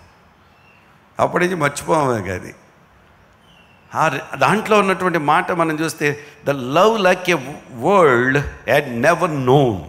ఆ ప్రేమను ఎరగని. ఇంకో మాట అంటాడు, లవ్ ఇన్కార్నేట్ అంటాడు. ప్రేమే ఏమైందంటే అవతార రూపంలో, అంటే దేవుడు ప్రేమ స్వరూపి, ప్రేమే అవతార రూపంలో అది ఈ లోకంలోకి వచ్చింది. లవ్ విజిబుల్, ప్రేమ ఆ ప్రేమ కనిపించేది, ఇన్విజిబుల్ కాదు. ఇది ఈజ్ విజిబుల్, చూపించేది, కనిపించేది. దేవుడు తన ప్రేమను ఎవరి ద్వారా చూపిస్తున్నాడంటే ఈ రోజున, ఆ రోజున కుమారుడు ద్వారా చూపించాడు. ఈ రోజున ఆ కుమారుని విశ్వాసం ఉంచిన మనందరము ఆ ప్రేమనే చూపించాలి, ఆ ప్రేమలోనే సాగిపో. లవ్ పవర్ఫుల్ అంటాడు, అది చాలా శక్తివంతమైనది. అండ్ లవ్ ట్రయంపెంట్ అంటాడు, అది విజయవంతమైనది, జయించేదన్నమాట. ఓడిపోయేది కాదు ప్రేమ, ఓర్చుకునేది, తాళుకునేది, నమ్మేది, అన్నిటినీ తట్టుకునేది, పక్షపాతం లేనిది, నిష్పక్షపాతమైనది, నిర్మలమైనది, వాడవారనేది. అసలు ఇంకా ఆ ప్రేమను గురించి ఎలా చెప్పమంటారు? చివరికి వచ్చేటప్పుడు ఎన్ని ఉన్నా సరే ప్రేమ ఓడిపోయేది కాదు. No fail. అందుకే లవ్ నెవర్ ఫెయిల్స్ అని ఉంటుంది. Jesus never fails. ఆయన ఓడిపోలేదు, మనము ఓడిపోం. ఒకవేళ మన మీదకి ఎటువంటి ఉపద్రవం, కష్టాలు, శ్రమలు, చివరికి మరణాలు మన మీదకు వచ్చినా మనం ఓడిపోయిన వాళ్ళం కాదు. మరణం సైతము వచ్చిన ఆ మరణాన్ని జయించి తిరిగి లేచాడు. అదే మనం కూడా తిరిగి లేస్తాం, దేవునితో మనం ఉంటాం అని. All babies come wrapped in their own personal blanket of love. ప్రేమ అనే దుప్పటితో మీరు పిల్లల్ని కప్పుతుంటే మీకు ఏమనిపిస్తుంది? చిన్నపిల్లల్ని కప్పుతున్నప్పుడు మీరు ఏ ఫీలింగ్ ఉంటుంది? లేకపోతే పిల్లల్ని, లేకపోతే ఇంట్లో భర్తకు, భార్యకు, లేకపోతే తల్లిదండ్రులకు, లేకపోతే మనవాళ్ళు, మనవరాళ్ళు, పిల్లలు ఉన్నప్పుడు వాళ్ళకి మనం పడుకున్నప్పుడు చలి ఎక్కువ అవుతుందా, లేకపోతే దోమలు కొట్టకుండా ఒక ర్యాప్ చేస్తాం, వాళ్ళని కప్పుతాం. మనం అందరూ చేసే పని అదే. మనం ముందు లేచిపోయిన వాళ్ళు ఏం చేస్తాం? లైఫ్ పార్ట్నర్స్కి ఏం చేస్తాం? వాళ్ళకి దుప్పటి కప్పో లేకపోతే లేచినప్పుడు ఏదో ఒకటి మనం ర్యాపింగ్ చేస్తాం. పిల్లల దగ్గర నుంచి పెద్దవాళ్ళు, వృద్ధాప్యంలో ఉన్న వాళ్ళకైతే మరీని. ఈరోజు ఆశ్రమంలోకి వెళితే ఒక ఆయన దయనీయమైన స్థితి, హాస్పిటల్లో ఉంచడానికి లేదు. ఆయనకి సర్వీస్ అన్నీ మంచం మీదే, చివరికి ఐరన్ కాట్ మీదే అలాగే ఉంచి ఒక చిన్న ఇది పెట్టి దుప్పటి కప్పి, అసలు చనిపోవడానికి లేదు, టైం తీసుకుంటుంది, ఇంకా డాక్టర్స్ ఏమీ చేయలేము అని అంటే ఆ సిక్ రూమ్లోకి, ఆ రూమ్లోకి నేను ఈరోజు కార్యక్రమం అయిన తర్వాత అటు నడుచుకుంటూ వెనక నుంచి వస్తే అది చూస్తే నాకు కొంచెం ప్రాణం అంతా తరుక్కుపోయింది. అంటే లైఫ్ చివరికి ముగింపులో ఇలా బాధపడి వెళ్ళిపోవాలా? ఇంకా ఇటువంటి వాళ్ళని ఇంకెంత కంఫర్ట్గా ఉంచాలి? త్వరగా ఆశ్రమం ఆ పని ఆరంభించడానికి సహాయం చేయలేను. ఒక మల్టీ స్పెషాలిటీ హాస్పిటల్లో ఎటువంటి ట్రీట్మెంట్ ఉంటుందో అటువంటి ట్రీట్ చేసే ఆశ్రమం నాకు కావాలి. నేను సైతము ఉండే ఆశ్రమం నాకు కావాలి. కట్టేస్తాం, బిల్డింగ్లు వేసేస్తాం, ఈ లోపు అవతలకి వెళితే అప్పుడు కట్టిని బిగ్ ఫౌండేషన్ వేయకుండా అవి పునాది వేయనటువంటి కొన్ని రూమ్స్ కట్టాం. ఆ రూమ్స్ క్రాక్లు ఇచ్చి వాటర్ లీక్ అయిపోతుంది, లోపలికి వచ్చేస్తుంది వర్షం వచ్చినప్పుడు అన్నయ్య అని చెప్పి ఒక ఫ్యామిలీస్ కూడా క్వార్టర్స్ కాబట్టి ఫ్యామిలీస్ కూడా ఉన్నారు దాంట్లో, చెప్పుకొచ్చారు. చూశాను లోపలికి వెళ్ళి. అంటే ఇవన్నీ నాకు చుట్టూ కనపడతా ఉంటాయి. నాకు అవి చూస్తున్నప్పుడు ఎక్కడో ఆరంభించాం మనం, కానీ అక్కడ నాకు ఒకటే కనిపించింది. అక్కడ ఇన్ని ఆ ర్యాప్ అతనికి దుప్పటి కప్పారులే, కప్పు ఉంది. కానీ నాకు ఆ బాధల కష్టంలో కూడా నాకేమనిపించిందంటే క్లీన్గా కిందంతా టైల్ అంటించి అతనికి చివరికి వాష్ చేస్తే వాటర్ అంతా బయటకు వచ్చేసరికి క్లీన్గా ఉండేటట్లుగా స్మెల్ కానీ లోపలికి వెళ్ళాను, టచ్ చేశాను. గొల్లపూడి బిలీవర్స్ వాళ్ళ బంధువులు అన్నమాట. ఆయన ముందుగానే సొమ్ములు కూడా ఇచ్చేశారు మన దగ్గరే అని, అన్నీ మన దగ్గరే. అలా చివరికి ఎవరు చూడటానికి లేరు, బంధువులు లేరు. చివరికి స్టూడెంట్స్ ఒకళ్ళిద్దరు స్టూడెంట్స్ చేస్తే వాళ్ళకి ఒక అమౌంట్ మనం పాకెట్ మనీ కింద పే చేయటం ద్వారా అలా.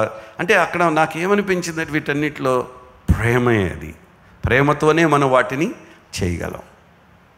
కొందరు ముగింపు అలా ఉంటుంది. బట్ ఇక్కడ and for the babe name ఇక్కడ చూస్తే ఆయన కూడా పొత్తిగుడ్డలతో చుట్టబడ్డాడు. పొత్తిగుడ్డలతో చుట్టబడి పరుండబెట్టాడు. ఎక్కడ పరుండబెట్టారు? పశువుల తొట్టెలో.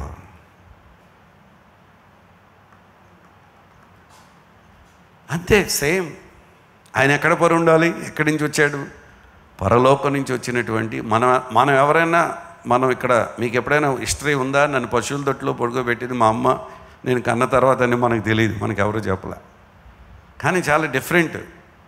అమెరికన్ హాస్పిటల్ అని ఆ కాలంలో, గవర్నమెంట్ హాస్పిటల్స్ అని, ప్రైవేట్ హాస్పిటల్స్ అని, హాస్పిటల్లో లేకపోతే ఫ్రీ డెలివరీ, ఎటువంటి ఇబ్బంది లేకుండా సుఖప్రసవం వచ్చినప్పుడు ఇంటి దగ్గరే పిల్లలను కన్నటువంటి తల్లులు ఉన్నారు.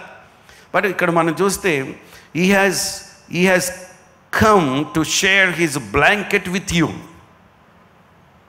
ఈరోజు అక్కడ ఉన్నటువంటి ఆ దుప్పటి కప్పినటువంటి మూలుగుతూ ఉన్నటువంటి మనిషి మీద ఉన్న దుప్పటి కానీ, పసిబాలుడుగా యేసు ప్రభువును చుట్టినటువంటి ఆ దుప్పటి కానీ, బ్లాంకెట్ కానీ, అదంతా ఏం చూపిస్తుందంటే మనకు ఆయన ప్రేమను చూపిస్తుంది. దేవుడు అలా మనల్ని కప్పుతూ ఉన్నాడు. హల్లెలూయా. దేవుని యొక్క కాపుదల అటువంటిది. His covering of unnamed love was always mean to be shared with the world in pain. మన చుట్టూ ప్రపంచం అంతా పరిస్థితులు ఎలా ఉన్నప్పటికీ, బాధలు మన చుట్టూ ఉన్నప్పటికీ కూడా దేవుని ప్రేమ మనల్ని కప్పుతుంది. He shares his most resplendent endowment with you అంటాడు. ఎండోమెంట్ విత్ యూ లవ్ అంటాడు. అంటే ఆయన మీతో అత్యంత అద్భుతమైన ఆయన ప్రేమను, ఆయన దానాన్ని మనతో పంచుకున్నాడు. అదే you have been covered and comforted by his eternal personal love అంటారు. ఎటువంటి ఆ దుప్పటి కానీ, కప్పిన విధం కానీ, అదంతా నాకేమనిపిస్తుందంటే శాశ్వతమైన వ్యక్తిగతమైనటువంటి ప్రేమతో ఆయన మనలను కప్పి ఓదార్చి నడిపిస్తూ ఉన్నాడు. హల్లెలూయా. అది వ్యక్తిగతం, పర్సనల్. మన లైఫ్ పార్ట్నర్స్ కానీ, మన పిల్లలకు కానీ, మన పిల్లలకు కానీ మనం ఎలా అయితే ఎంత కేర్ తీసుకుంటామో అంతకంటే గొప్ప care. If you have questioning God's love for you today, remember Christmas. ఒకవేళ దేవుని ప్రేమ ఎందుకు నాకు ఇలా వచ్చింది, నాకు ఎందుకు ఇలా జరుగుతుందని మీరు కనిపిస్తే, think upon the darling of haven who was sent to so that you could experience the love of haven. మీకు పరలోకపు సంతోషాన్ని, పరలోకపు ప్రేమను, అలాగే భూలోకపు సంతోషాన్ని, భూలోకపు ప్రేమను కూడా మీ ముందు పెడుతూ ఉన్నాయి. హల్లెలూయా. అందుకని think about the preposterous reality of Jesus left the streets of gold, a adoration of angels and the presence of the Father just because of love for you. అవన్నీ విడిచిపెట్టి పరలోకపు భాగ్యమును, తండ్రి దగ్గర ఉన్నటువంటి వాటన్నిటిని విడిచిపెట్టి ఈ భూలోకానికి ఆయన వచ్చింది. ఎందుకంటే నీ కొరకు, నా కొరకు. ఆయన ప్రేమ, దేవుని ప్రేమను తెలియకుండా, దేవుని ప్రేమను గుర్తించకుండా లోకము వెళ్ళిపోతున్న సమయంలో ఆ ప్రేమను చూపించడానికి he came because of love. He died because of love. You live because of love. ఆయన ఈ లోకానికి వచ్చింది ఎందుకంటే ప్రేమను చూపించడానికి. ఆయన చనిపోయింది కూడా ప్రేమను బట్టి. అందుకే you live because of love. ఈ రోజున మనం జీవిస్తున్నామంటే ఆయన ప్రేమే. దేవుని ప్రేమ మనలను ఎంతగానో Christmas at the heart of all about love అండి. క్రిస్మస్ అంటేనే ప్రేమ. ఆ ప్రేమలో ముందు Christmas is an eternal, unstoppable, unbelievable, miraculous, outrageous, jealous love that has taken aim at your cold heart అంటాడు. భలే మాట అసలు ఇది మాత్రం. క్రిస్మస్ కారణంగా వీటన్నిటిని మీరు చూస్తే అంటే క్రిస్మస్ అనేది ఒక మన హృదయాలకు కావలసినటువంటి లక్ష్యంగా, అది ఎటువంటిదంటే శాశ్వతమైనది, ఆపలేనిది. అదే చెప్తున్నాడు కదా, ఏది ఎటర్నల్ అండ్ అన్స్టాపబుల్. ప్రోగ్రాములు కాదు, అన్స్టాపబుల్ ప్రోగ్రాములు చేస్తూ ఉంటారు టీవీలో చూస్తే. అన్స్టాపబుల్ అని బాలయ్య గారు చెప్తూ ఉంటాడు ఆయన. ఇది అసలు అది ఎప్పటికో ఆగిపోద్ది ఏదో ఒక రోజున, ఆ ప్రోగ్రాంలన్నీ ఆగిపోతాయి. కానీ ఇది ఆగనిది, ఆపలేనిది. ఏ ఉద్యమాలైన లోకంలో అవన్నీ ఆగిపోతాయి. అంటే అదొక శాశ్వతమైనది, ఆపలేనిది, నమ్మశక్యము కానిది, అద్భుతమైనది, ఉత్సాహపూరితమైనది దేవుని ప్రేమ. Because of Christmas, you can sing joyously and you can give generously. అందుకే ఈ రోజున మనం ఆనందంగా పాడగలం, ఉదారంగా ఇవ్వగలం. ఆయన గురించి పాడాలి, ఆయన గురించి ఇవ్వాలి. Because of Christmas, you can love difficult and you can forgive the offender. అదే సమయంలో కష్టాలను సైతము మనము ఓర్చుకుంటూ మనం ఇతరులను క్షమించే గుణాన్ని మనం కలిగి ఉంటాం. Because of Christmas you can hope for the impossible and you can trust the God good father. ఇక్కడ కొన్నిసార్లు మనం అసాధ్యమైనటువంటి వాటిని, ఇది జరగదు, ఎందుకు ఈ పరిస్థితిలో ఏంటని ఆలోచనలో ఉన్నప్పుడు తండ్రి మన విశ్వాసం ఉంచడం ద్వారా మనకు సహాయం చేస్తాడు. Because of Christmas you can dance top of pain and you can rejoice in the spite of tears. దుఃఖం ఒక పక్కన ఉంటుంది, కన్నీరు ఒక పక్కన ఉంటుంది, బాధన ఒక పక్కన ఉంటుంది. ఆయన నాట్యం ఆడుతూనే ఉంటాం, ఆయన పాడుతూనే ఉంటాం, ఆయన నడుస్తూనే ఉంటాం, ఆయన తింటూనే ఉంటాం. ఈ మిళితమైపోతాం వీటన్నిటిలో. అందుకని దీన్ని మనం ఏం చేయాలంటే మన చుట్టూ ఉన్నటువంటి అధిగమిస్తూ మనం ముందుకు వెళ్ళాలి. Because of Christmas we are his.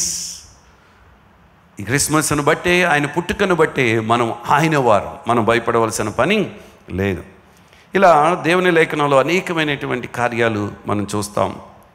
The first percent that must never be forgotten in this one, nothing will impossible with God.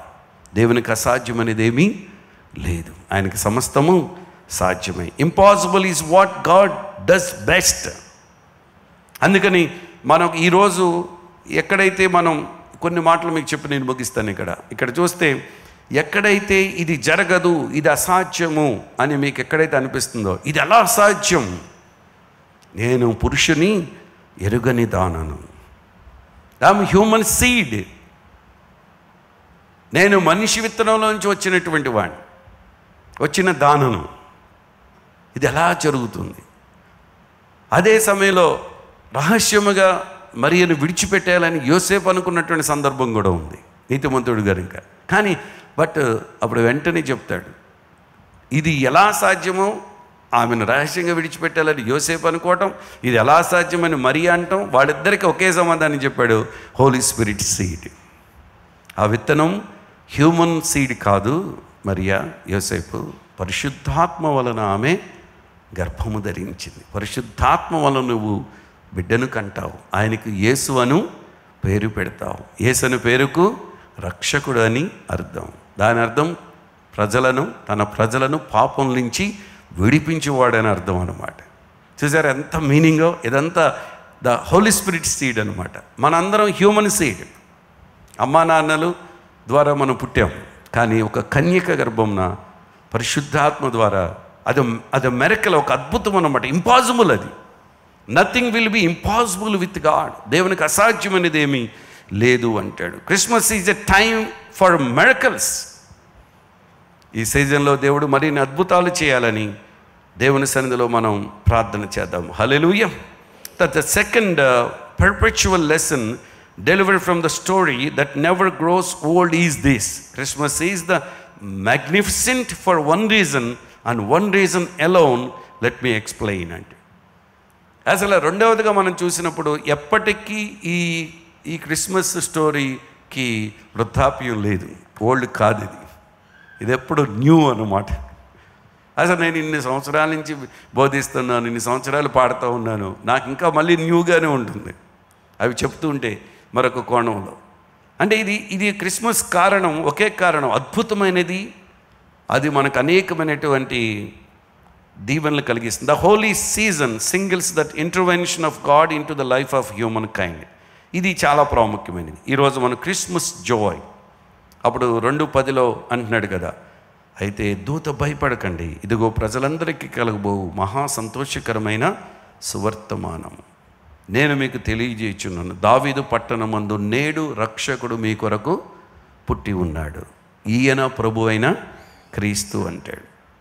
అంటే the Greek word evangelize means to announce glad tidings అంటాడు. సువార్త ప్రకటించడానికి, సువార్త ప్రకటించడం అంటే సువార్తలో ఏముందంటే ఆనందం ఉంది.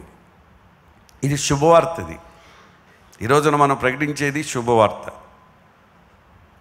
గొల్లలకు, జ్ఞానులకు, మానవులైనటువంటి ఆ కాలంలో వాళ్ళందరికీ శుభవర్తమానాన్ని దేవదూతలు తీసుకుని వచ్చారు. when the angels announced the shepherds that Jesus was born, literally said, I evangelize you అంటున్నాడు అక్కడ. ఇదిగో గొర్రెల కాపరులారా, నేను మీకు శుభవర్తమానం చెప్తున్నాను, నేను మీకు సువార్తను ప్రకటిస్తున్నాను, మీకు వర్తమానాన్ని నేను తీసుకొచ్చాను. అంటే ఫస్ట్ ఎవాంజలిస్టులు అనమాట వీళ్ళు. ఎవరో? ఏంజల్స్. పరలోకం నుంచి వచ్చిన ఎవాంజలిస్టులేమో ఏంజల్స్ అయ్యారు. అలాగే భూలోకంలో ఫస్ట్ ఎవాంజలిస్ట్ ఎవరంటే సమరయ స్త్రీ. ఆమె పరిగెట్టుకుంటూ గ్రామంలోకి వెళ్ళి మెస్సయాను కనుగొన్నానని ఏం చేసింది? ప్రకటించింది. ఈ రోజున మనం ఎవాంజలైజ్ చేయాలి, సువార్తను ప్రకటించాలి. I evangelize you, I bring you good tidings. మీకు సంతోషకరమైన వర్తమానం, శుభవర్తమానం, ఆనందకరమైన వర్తమానం తీసుకొస్తున్నానని, అదే మనం ప్రకటించవలసినటువంటి వారు. And glad tiding, Bethlehem a saviour was born అని చెప్పుకొచ్చాడు. The angel did not connect great joy, the activities around Jesus were, the great joy was tied directly up to the birth of Jesus himself. ఆయన తాను ఈ లోకంలో పుట్టిన. అందుకని మనకి ఈ రోజున క్రిస్మస్ ఈ సీజన్లో ఈ సువార్తను మరింతగా ప్రకటిస్తూ మనం ముందుకు వెళదాం.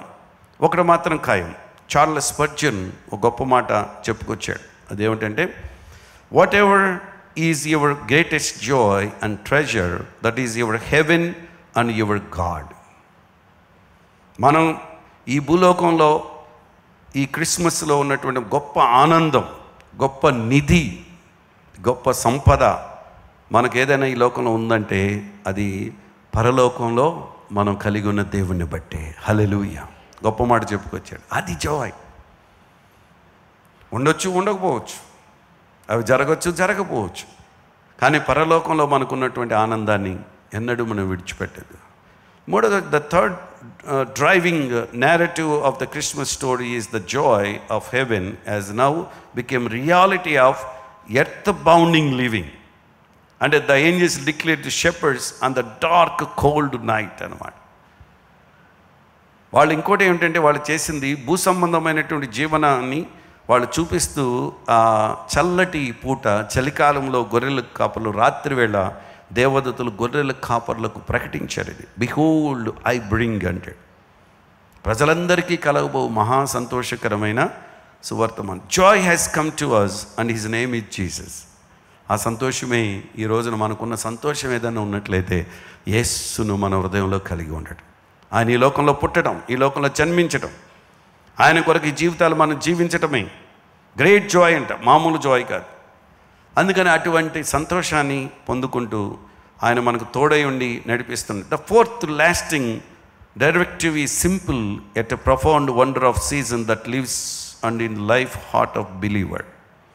ఈ రోజున మనందరం విశ్వాసులైనటువంటి మనందరం, దీన్ని నమ్మినటువంటి మనందరం ఈ సీజన్లో ఈ సువార్తను మరింతగా, ఈ క్రిస్మస్ సీజన్లో మరింతగా సువార్తను ప్రకటిస్తూ మనం ముందుకు వెళ్ళిపోదాం. అందరూ ఒకసారి దేవుని స్తుతిద్దాం. హల్లెలూయా.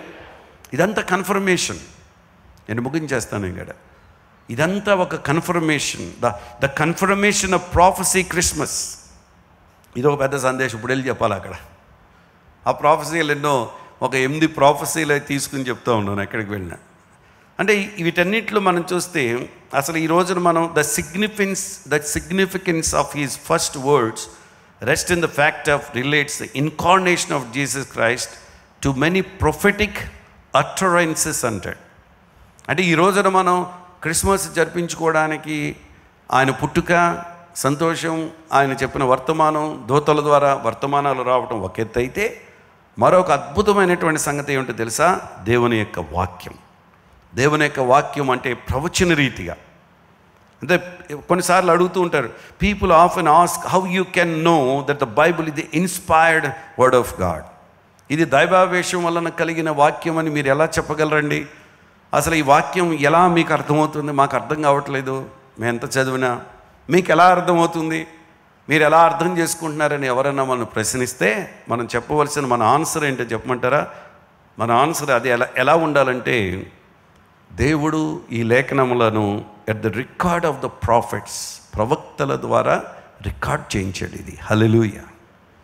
వాళ్ళు దేవుడు వాళ్ళతో మాట్లాడింది, చేసిన వాటిని వాళ్ళు వ్రాశారు. దైవావేశం వల్ల అనేక మంది భక్తులతో రాయించాడు దేవుడు. దాన్ని మనం నమ్మాం. తర్వాత ఇంకోటి ఏమిటంటే, ఇంకో గొప్ప మాట ఏమిటంటే, it is reasonable certain that least 25% of our Bible is made a prophecy. Bible గ్రంథంలో 25% పైగానే ప్రవచనాలతో అనేకమైన ప్రవచనాలు ఉన్నప్పటికీ కూడా, while some suggest as much as 60% or more. 25 కాదండి, 60% కంటే 60%, 25% కాదు, 60% పైగా ఈ బైబిల్ గ్రంథంలో ప్రవచనాలు ఉన్నాయి. ఆ ప్రవచనాలను దేవుడు ఏం చేస్తున్నాడు? నెరవేరుస్తూ ఉన్నాడు అన్నారు. అవును, హల్లెలూయా. ఆ ప్రవచనాలే ఇవి. ఆ ప్రవచనాలే మనం చదువుతూ ఉన్నాం. వాటిని మనం నమ్మాలి, లేకపోతే వాగ్దానాలు నమ్మాలి. వీటిలో మీరు చూసారా ఏమని ఉంటుంది? లూకాసు వార్త 1వ అధ్యాయం 68, 69, 70 వచనాల్లో ఒక మాట చెప్తాడు చూడండి. ప్రభు అయిన ఇశ్రాయేలు దేవుడు స్తుతింపబడును గాక. ఆయన తన ప్రజలకు దర్శనమిచ్చి వారికి విమోచన కలగజేశాను. తన సేవకుడైన దావీదు వంశమును మన కొరకు రక్షణ శృంగమును, అనగా మన శత్రువుల నుండి, మనను ద్వేషించి వారందరి చేతి నుండి తప్పించి రక్షణ కలుగజేశాను. దీని గురించి ఆయన ఆది నుండి తన పరిశుద్ధ ప్రవక్తల నోట పలికించెను. ఆయన మన పితరులు కరుణించుటకు తన పరిశుద్ధ నిబంధనను, అనగా తండ్రి అయిన అబ్రహాముతో తాను చేసిన ప్రమాణము జ్ఞాపకం చేసుకున్నటకు, మనము శత్రువుల చేతులను విడిపింపబడి మన జీవితకాలమైతే నిర్భయలమై ఆయన సన్నిధిని పరిశుద్ధముగాను నీతిగాను ఆయనని సేవింపు అనుగ్రహించుటకు ఈ రక్షణ కలగచేసాను అంటాడు. అంటే ఇక్కడ ఈ వర్డ్స్, దేవుడు ఇచ్చిన రక్షణ ఇది మనకి. ఇది ప్రొఫెటిక్ ప్రాఫెసీ. దీన్ని మనం నమ్మాలి. నేను మాత్రం అసలు ప్రవచనం అంటే దేవుడు మాట్లాడగానే డౌట్ ఎంత కూడా లోపల రాదు, నమ్మేస్తాను ముందు. నమ్మిన తర్వాత దాన్ని ఏం చేస్తానంటే చూస్తా, ఓకే ఫలానా వారి ప్రవచనం వాక్యానుసారంగా ఉందా, ఫలానా వారి ప్రవచనం కాలానుగుణంగా ఉందా, ఫలానా వారి ప్రవచనం దేవుని దగ్గర నుంచి వచ్చిందా, ఫలానా వారి ప్రవచనం సంఘానికి ఎంత ఉపయోగపడుతుంది, దేవునికి ఎంత మహిమ వస్తుంది, అలాగే నాకెంత ఉపయోగపడుతుంది, ఇతరులకు ఎంత ఉపయోగపడుతుంది అని చాలా జాగ్రత్తగా ఉండాలి. ఈ మధ్యకాలంలో స్వాములు, గురువులు, పాస్టర్లు ప్రవచనాలు చెప్పేస్తున్నారు. అసలు రాజకీయాల గురించి మన వాళ్ళకి ఎందుకు చెప్పండి? కారు వచ్చేస్తుంది, లేకపోతే ఫ్యాన్ తిరుగుతాయి, ఫ్యాన్లు కార్లు తిరుగుతున్నాయి కదా ఇప్పుడు, ఇలా చెప్పేస్తూ ఉంటారు. అది రైట్ కాదు. అసలు అది వాస్తవం కాదు. అసలు ఊహించనటువంటి వాళ్ళు కామైపోయారు. వీళ్ళైతే మరీని అసలు ఒక స్వామి అయితే అసలు లావిష్ అన్నమాట. అతడికి చేతి నిండా అసలు ఏంటి ఒకటే కాదు ఇంకా ఉండి, అది వీళ్ళు ఈ టీవీ వాళ్ళు ఊరుకోరు కదా, ఈ రిపోర్టర్స్ వాళ్ళు ఫ్లైట్ల దగ్గరికి వెళ్తే ఫ్లైట్ దగ్గర ఇంటర్వ్యూ, కారులో కూర్చుంటే కారులో ఇంటర్వ్యూ, అక్కడికి వెళితే వాళ్ళు ప్రవచనాలు చెప్పేయటమే. ఎక్కడి నుంచి చెప్తారు వీళ్ళు? కేవలము అవి నెరవేరవు. కానీ దేవుని మాట, దేవుని వాక్కు నెరవేరుతాం. అందుకని వాక్యానుసారమై ఉండాలి మన ప్రవచనం. అందుకే ఈ ప్రొఫెటిక్ వర్డ్స్ అవి. మీకు 2 విషయాలు చెప్తాను. ఇక్కడ మనం బైబిల్ గ్రంథంలో లూకాసు వార్త 1వ అధ్యాయం 18, 19, 20 వచనంలో దేవదూత వచ్చి జకర్యాతో చెప్పింది, అబ్బాయి ఎలిజబెత్, జకర్యా, ఇది నాకెలాగో తెలియను, నేను ముసలివాడను, నా భార్య బహుకాలము గడిచినదని ఆ దూతతో చెప్పగా, దూత ఊరుకుంటుందా? దూత, నేను దేవుని సముఖమందు నిలుచు గబ్రియేలును. ఎంత స్ట్రాంగ్గా చూడండి. ఎవరు అనుకుంటున్నావు? జకర్యా. నన్ను ఒక ఆఫ్టర్ గబ్రియేల్ అనుకుంటున్నావా? నేను ఎక్కడి నుంచి వచ్చాను అనుకుంటున్నావు? దేవుని దగ్గర నుంచి వచ్చాను, దేవుని సముఖం నుంచి వచ్చాను. నీతో మాట్లాడుటకును ఈ సువర్తమానం నీ తెలుపుటకును పంపబడితిని. అరే, అంటే మెస్సీయ వస్తాడు, రాగా ఆయన పుడతాడని ఎదురు చూసిన జకర్యా, ఎలిజబెత్ గర్భము ధరిస్తుంది, ఒక బిడ్డను కంటుంది, ఆయనకి యోహాన్ అని పేరు పెడతావు, ఇవన్నీ చెప్తుంటే నమ్మట్లే. మరియు నా మాటలు వాటి కాలమందు నెరవేరు. క్లియర్గా చెప్తున్నాడు, దేవుని దగ్గర నుంచి వచ్చాను, దేవుడు చెప్పమందు చెప్తున్నాను, అవి నెరవేరుతాయి అని చెప్పినా నీవు వాటిని నమ్మలేదు గనుక ఈ సంగతులు జరుగు దినము వరకు నీవు మాటలాడగా మౌనివై ఉంటావు అని అతను. వావ్, నమ్మకపోతే ఎంత ప్రమాదమో చూడండి. నమ్మినా ప్రమాదం ఉంది, నమ్మిని ఏమో మోసం చేయొచ్చు. నేను చెప్పాను ఎప్పుడో, పెళ్లి కాకముందు కొంచెం లావుగా ఉన్న అమ్మాయిని చూపించి దేవుడి అమ్మాయిని పెళ్లి చేసుకోమన్నాడని ప్రవచనం చెప్పింది ఒక ఆవిడ. దెబ్బకు అడ్లెత్తిపోయాను నేను. ఈరోజు ఎలా ఉండేదో అమ్మాయిని చేసుకుంటే. ఆవిడ పెళ్ళి కాలేదు, అలాగే ఉంది. నేను పెళ్ళి అయ్యింది, నాకు పిల్లలు పుట్టారు, దేవుడు నన్ను బతికించే. దెబ్బకు పరిగెట్టుకు వచ్చారు అక్కడి నుంచి. అది 80 ఏళ్ళు జరిగింది. 88లో త్వరగా లతా గారిని పెళ్లి చేసేసుకున్నాను మొత్తాన్ని. లేదా పరిస్థితి మారిపోయేది. ఆ ప్రవచనమే వినుంటే, నేను దాన్ని నమ్ముంటే. కానీ ఒకటి మాత్రం నేను నమ్ముతాను, కానీ అది చేసుకుని నాకంటే వయసు ఎక్కువ, నాకు కుదరదు, నేను సేవకుడిని, నాతో పాటు సేవలో ఎవరైనా వివాహం చేసుకునేది చూడాలి కదండి. అన్నీ కులాలు, మతాలు, చదువులు, ఆస్తులు, అంతస్తులు కాదు చూడవలసిందేంటి? దేవుని చిత్తం, కలిసి పనిచేయటం, కలిసి ప్రార్థించటం, కలిసి దేవుని కొరకు. అది కదా దేవుని చిత్తం. ఈ ప్రవచనాలతో ఉన్న తంట ఇది. అందుకని చాలా జాగ్రత్తగా ఉండాలి. కానీ మన సమాజంలో అలా ప్రవచించేవారు లేరు. ఉన్నది ఉన్నట్లుగానే ప్రవచిస్తున్నారు, దేవుడు దాన్ని నెరవేరుస్తున్నాడు. హల్లెలూయా, ఆమేన్. నేను గట్టిగా నమ్ముతాను దాన్ని. నువ్వు చెప్తున్నాడు అక్కడ, మౌనమై ఉంటావు అంటే తమ వృద్ధాప్యంలో దేవుడు తాను చేసిన వాగ్దానాన్ని నమ్మలేకపోవటం. దీనికి ముందు ఇంకొక ఆయన కూడా అదే పని చేశాడు. ఆదికాండం 15:8 వృద్ధాప్యంలో ఉన్నటువంటి పరిస్థితులు ఉన్నప్పుడు అబ్రహాము కూడా అదే పని చేశాడు. అబ్రహాముతో దేవుడు నీకు సంతానాన్ని ఇస్తాను అని చెప్పి దేవుడు మాట్లాడితే అక్కడ కూడా జరిగింది ఇదే. 15:8 ఏముంది? అతడు ప్రభు అయిన యెహోవా, నేను దీన్ని స్వతంత్రించుకునేదనని నాకెట్లు తెలియననగా. ఎవరు అంటున్నారు? అబ్రహాం. నీకు సంతానాన్ని ఇస్తాను, ఎలియాజరే అయిపోతాడని బాధపడ్డాడు. లేకపోతే అంతకుముందు దేవుడు వాగ్దానం చేశాడు. అయితే దేవుడు వాగ్దానం చేసిన తర్వాత పిల్లలు పుట్టడానికి 25 సంవత్సరాలు పట్టిందండి. అమ్మో, కొన్నిసార్లు లాంగ్ పీరియడ్ పడుతుంది. మనకి వెయిటింగ్ లిస్ట్లోకి వెళ్ళిపోతాం. కొన్ని కార్యాలు వెయిటింగ్లోకి వెళ్ళిపోతాయి. కొన్ని కార్యాలు మనకు దేవుడు చెప్పిన వాటిని నెరవేర్చడానికి టేక్స్ 25 ఆర్ మోర్ దెన్, ఇంకా అంతకంటే ఎక్కువ కూడా పట్టొచ్చు. కానీ నిరీక్షించాలి. అబ్రహాం నిరీక్షించాడు. కానీ శారమ్మ గారు ఏం చేసింది? 18:10-15 వరకు ఈమె ఏం చేసిందంటే 18 ఎన్నో వచనంలో 12వ వచనంలో అనుకుంటా మనం చూస్తే, శారా, నేను బలము ఉడికిన దాననైన తర్వాత నాకు సుఖము కలుగునా?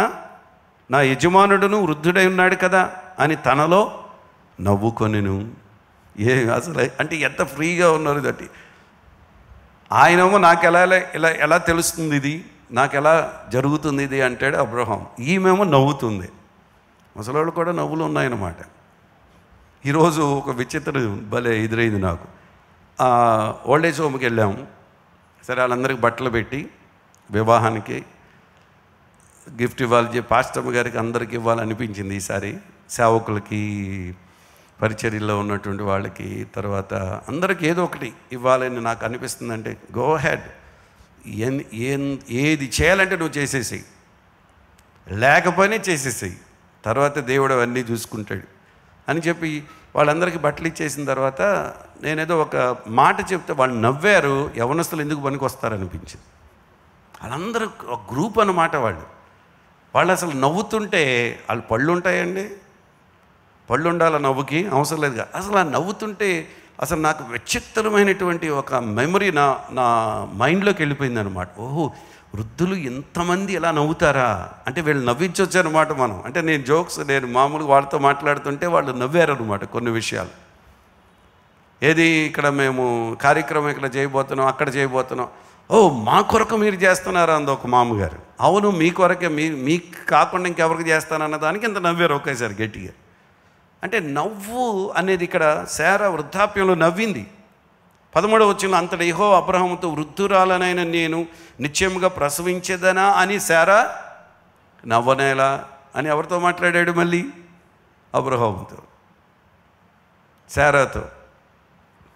ఇక్కడ నేను ఏం మాట్లాడుతున్నానంటే అబ్రహాము కానీ శారా కానీ జకరియా కానీ వీళ్ళందరూ వాగ్దానాలను దేవుడు నెరవేరుస్తాడని నమ్మాలి. వాళ్ళు నమ్మలేదని దాన్ని తీసేసే దేవుడు కాదు. వాళ్ళు అందుకని జకరియాను మౌన్ లిస్టులో పెట్టాడు. అంత మాత్రమే కాదు, మౌనంగా అంటే తాను చెప్పిన సందేశాన్ని జకరియా సందేహించినందుకు శిక్షగా దేవదూత అతని మోగవానిగా మాటలాడక మౌనివై యుందువని చెప్పాడు. మనకు ఇలా కనపడింది. ఒక ఆయన బహుశా అతనికి 62వ వచనంలోన 62వ వచనం చూడండి, 1వ అధ్యాయంలో 62వ వచనంలో కూడా మనం చదివితే నేను అనుకున్నాను అతనికి చెవుడు కూడా వచ్చిందండి. మాట లేదు, వినికిడి లేదు. ఎప్పుడు వరకు? యోహాను పుట్టే వరకు. అదిగో కొన్నిసార్లు దేవుడు అలా సైలెంట్లో పెట్టేస్తాడు మనల్ని, కొన్నిసార్లు మనలను అలా లిస్టులో పెడతాడు. ఎందుకు? మనం దాన్ని నమ్మే వరకు. దేవుడు చేసేవన్నీ ఎన్నో అధ్యాయం అండి అది, చూసారా? మనకు దొరకలేదు. లూకాసు వార్త 1:62 ఉందా? ఒకసారి చూడండి. 57 నుంచి 64లో అది చెప్తాడనమాట. అంటే యోహాను పుట్టుక సమయంలో ప్రారంభమైన ఈ సంఘటనలు అతని సున్నతి దినముతో ముగిశాయి. వాటిని ఏ పేరు పెట్టగోరుచున్నానని మన తండ్రి సంజ్ఞ చేస్తున్నాడు. సంజ్ఞలు చేయడానికి కారణం ఏంటంటే అతనికి వినపట్ల, మాట లేదు, వినికిడి లేదు.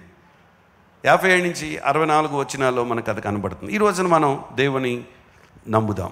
దేవుడు ఏ వాగ్దానం అయితే చేశాడో దాన్ని నమ్ముదాం. అంచేత ప్రవచన వాక్కులను మనం గుర్తుపెట్టుకుంటూ ముందుకు వెళదాం. అంచేత మనం నమ్ముదాం.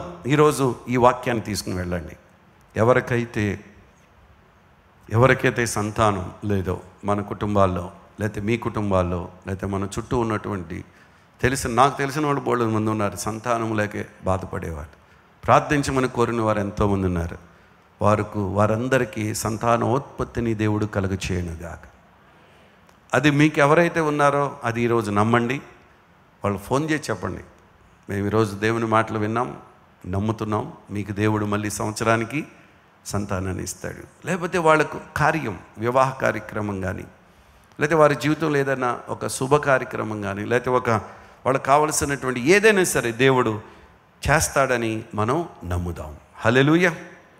ఆ నమ్మకాన్ని మనం కలిగి ఉందాం, దేవుని మీద ఆధారపడదాం. ఆ తర్వాత ద ఉమెన్ సీడ్, సంతానం అనేది మన బైబిల్ స్త్రీ సంతానం, అదొక ప్రవచనం. ఇలా ప్రవచనాలు చాలా ఉన్నాయి.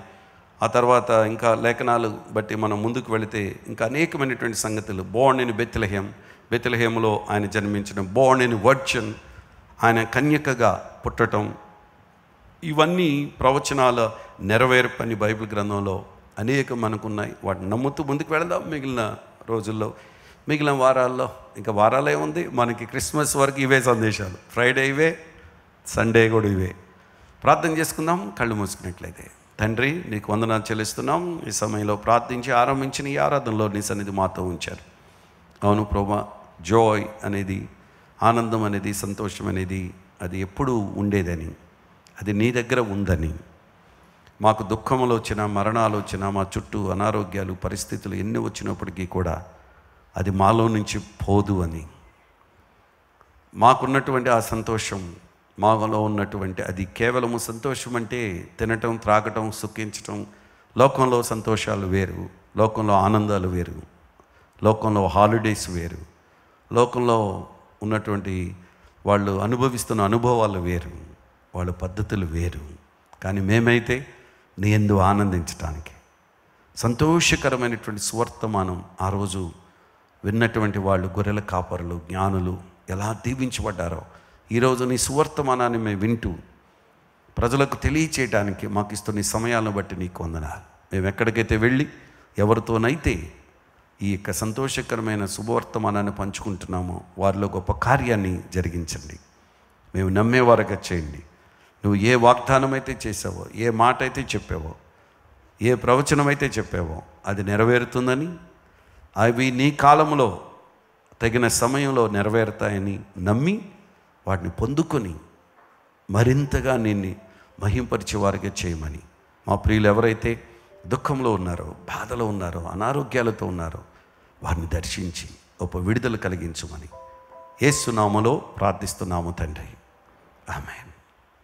తండ్రి ప్రేమ, కుమారుని కృప, పరిశుద్ధాత్మ సన్నిధి మనకు తోడైండి నడిపించునుగాక. ఆమేన్. Happy Christmas, merry Christmas. కొంచెం గట్టిగా చెప్పండి. Happy happy Christmas, merry merry Christmas. Okay, మరి సెలవు తీసుకుందాం. మీడియా వారు ఏదైనా క్రిస్మస్ పాట అయింది సందడిగా వింటూ వెళతాం.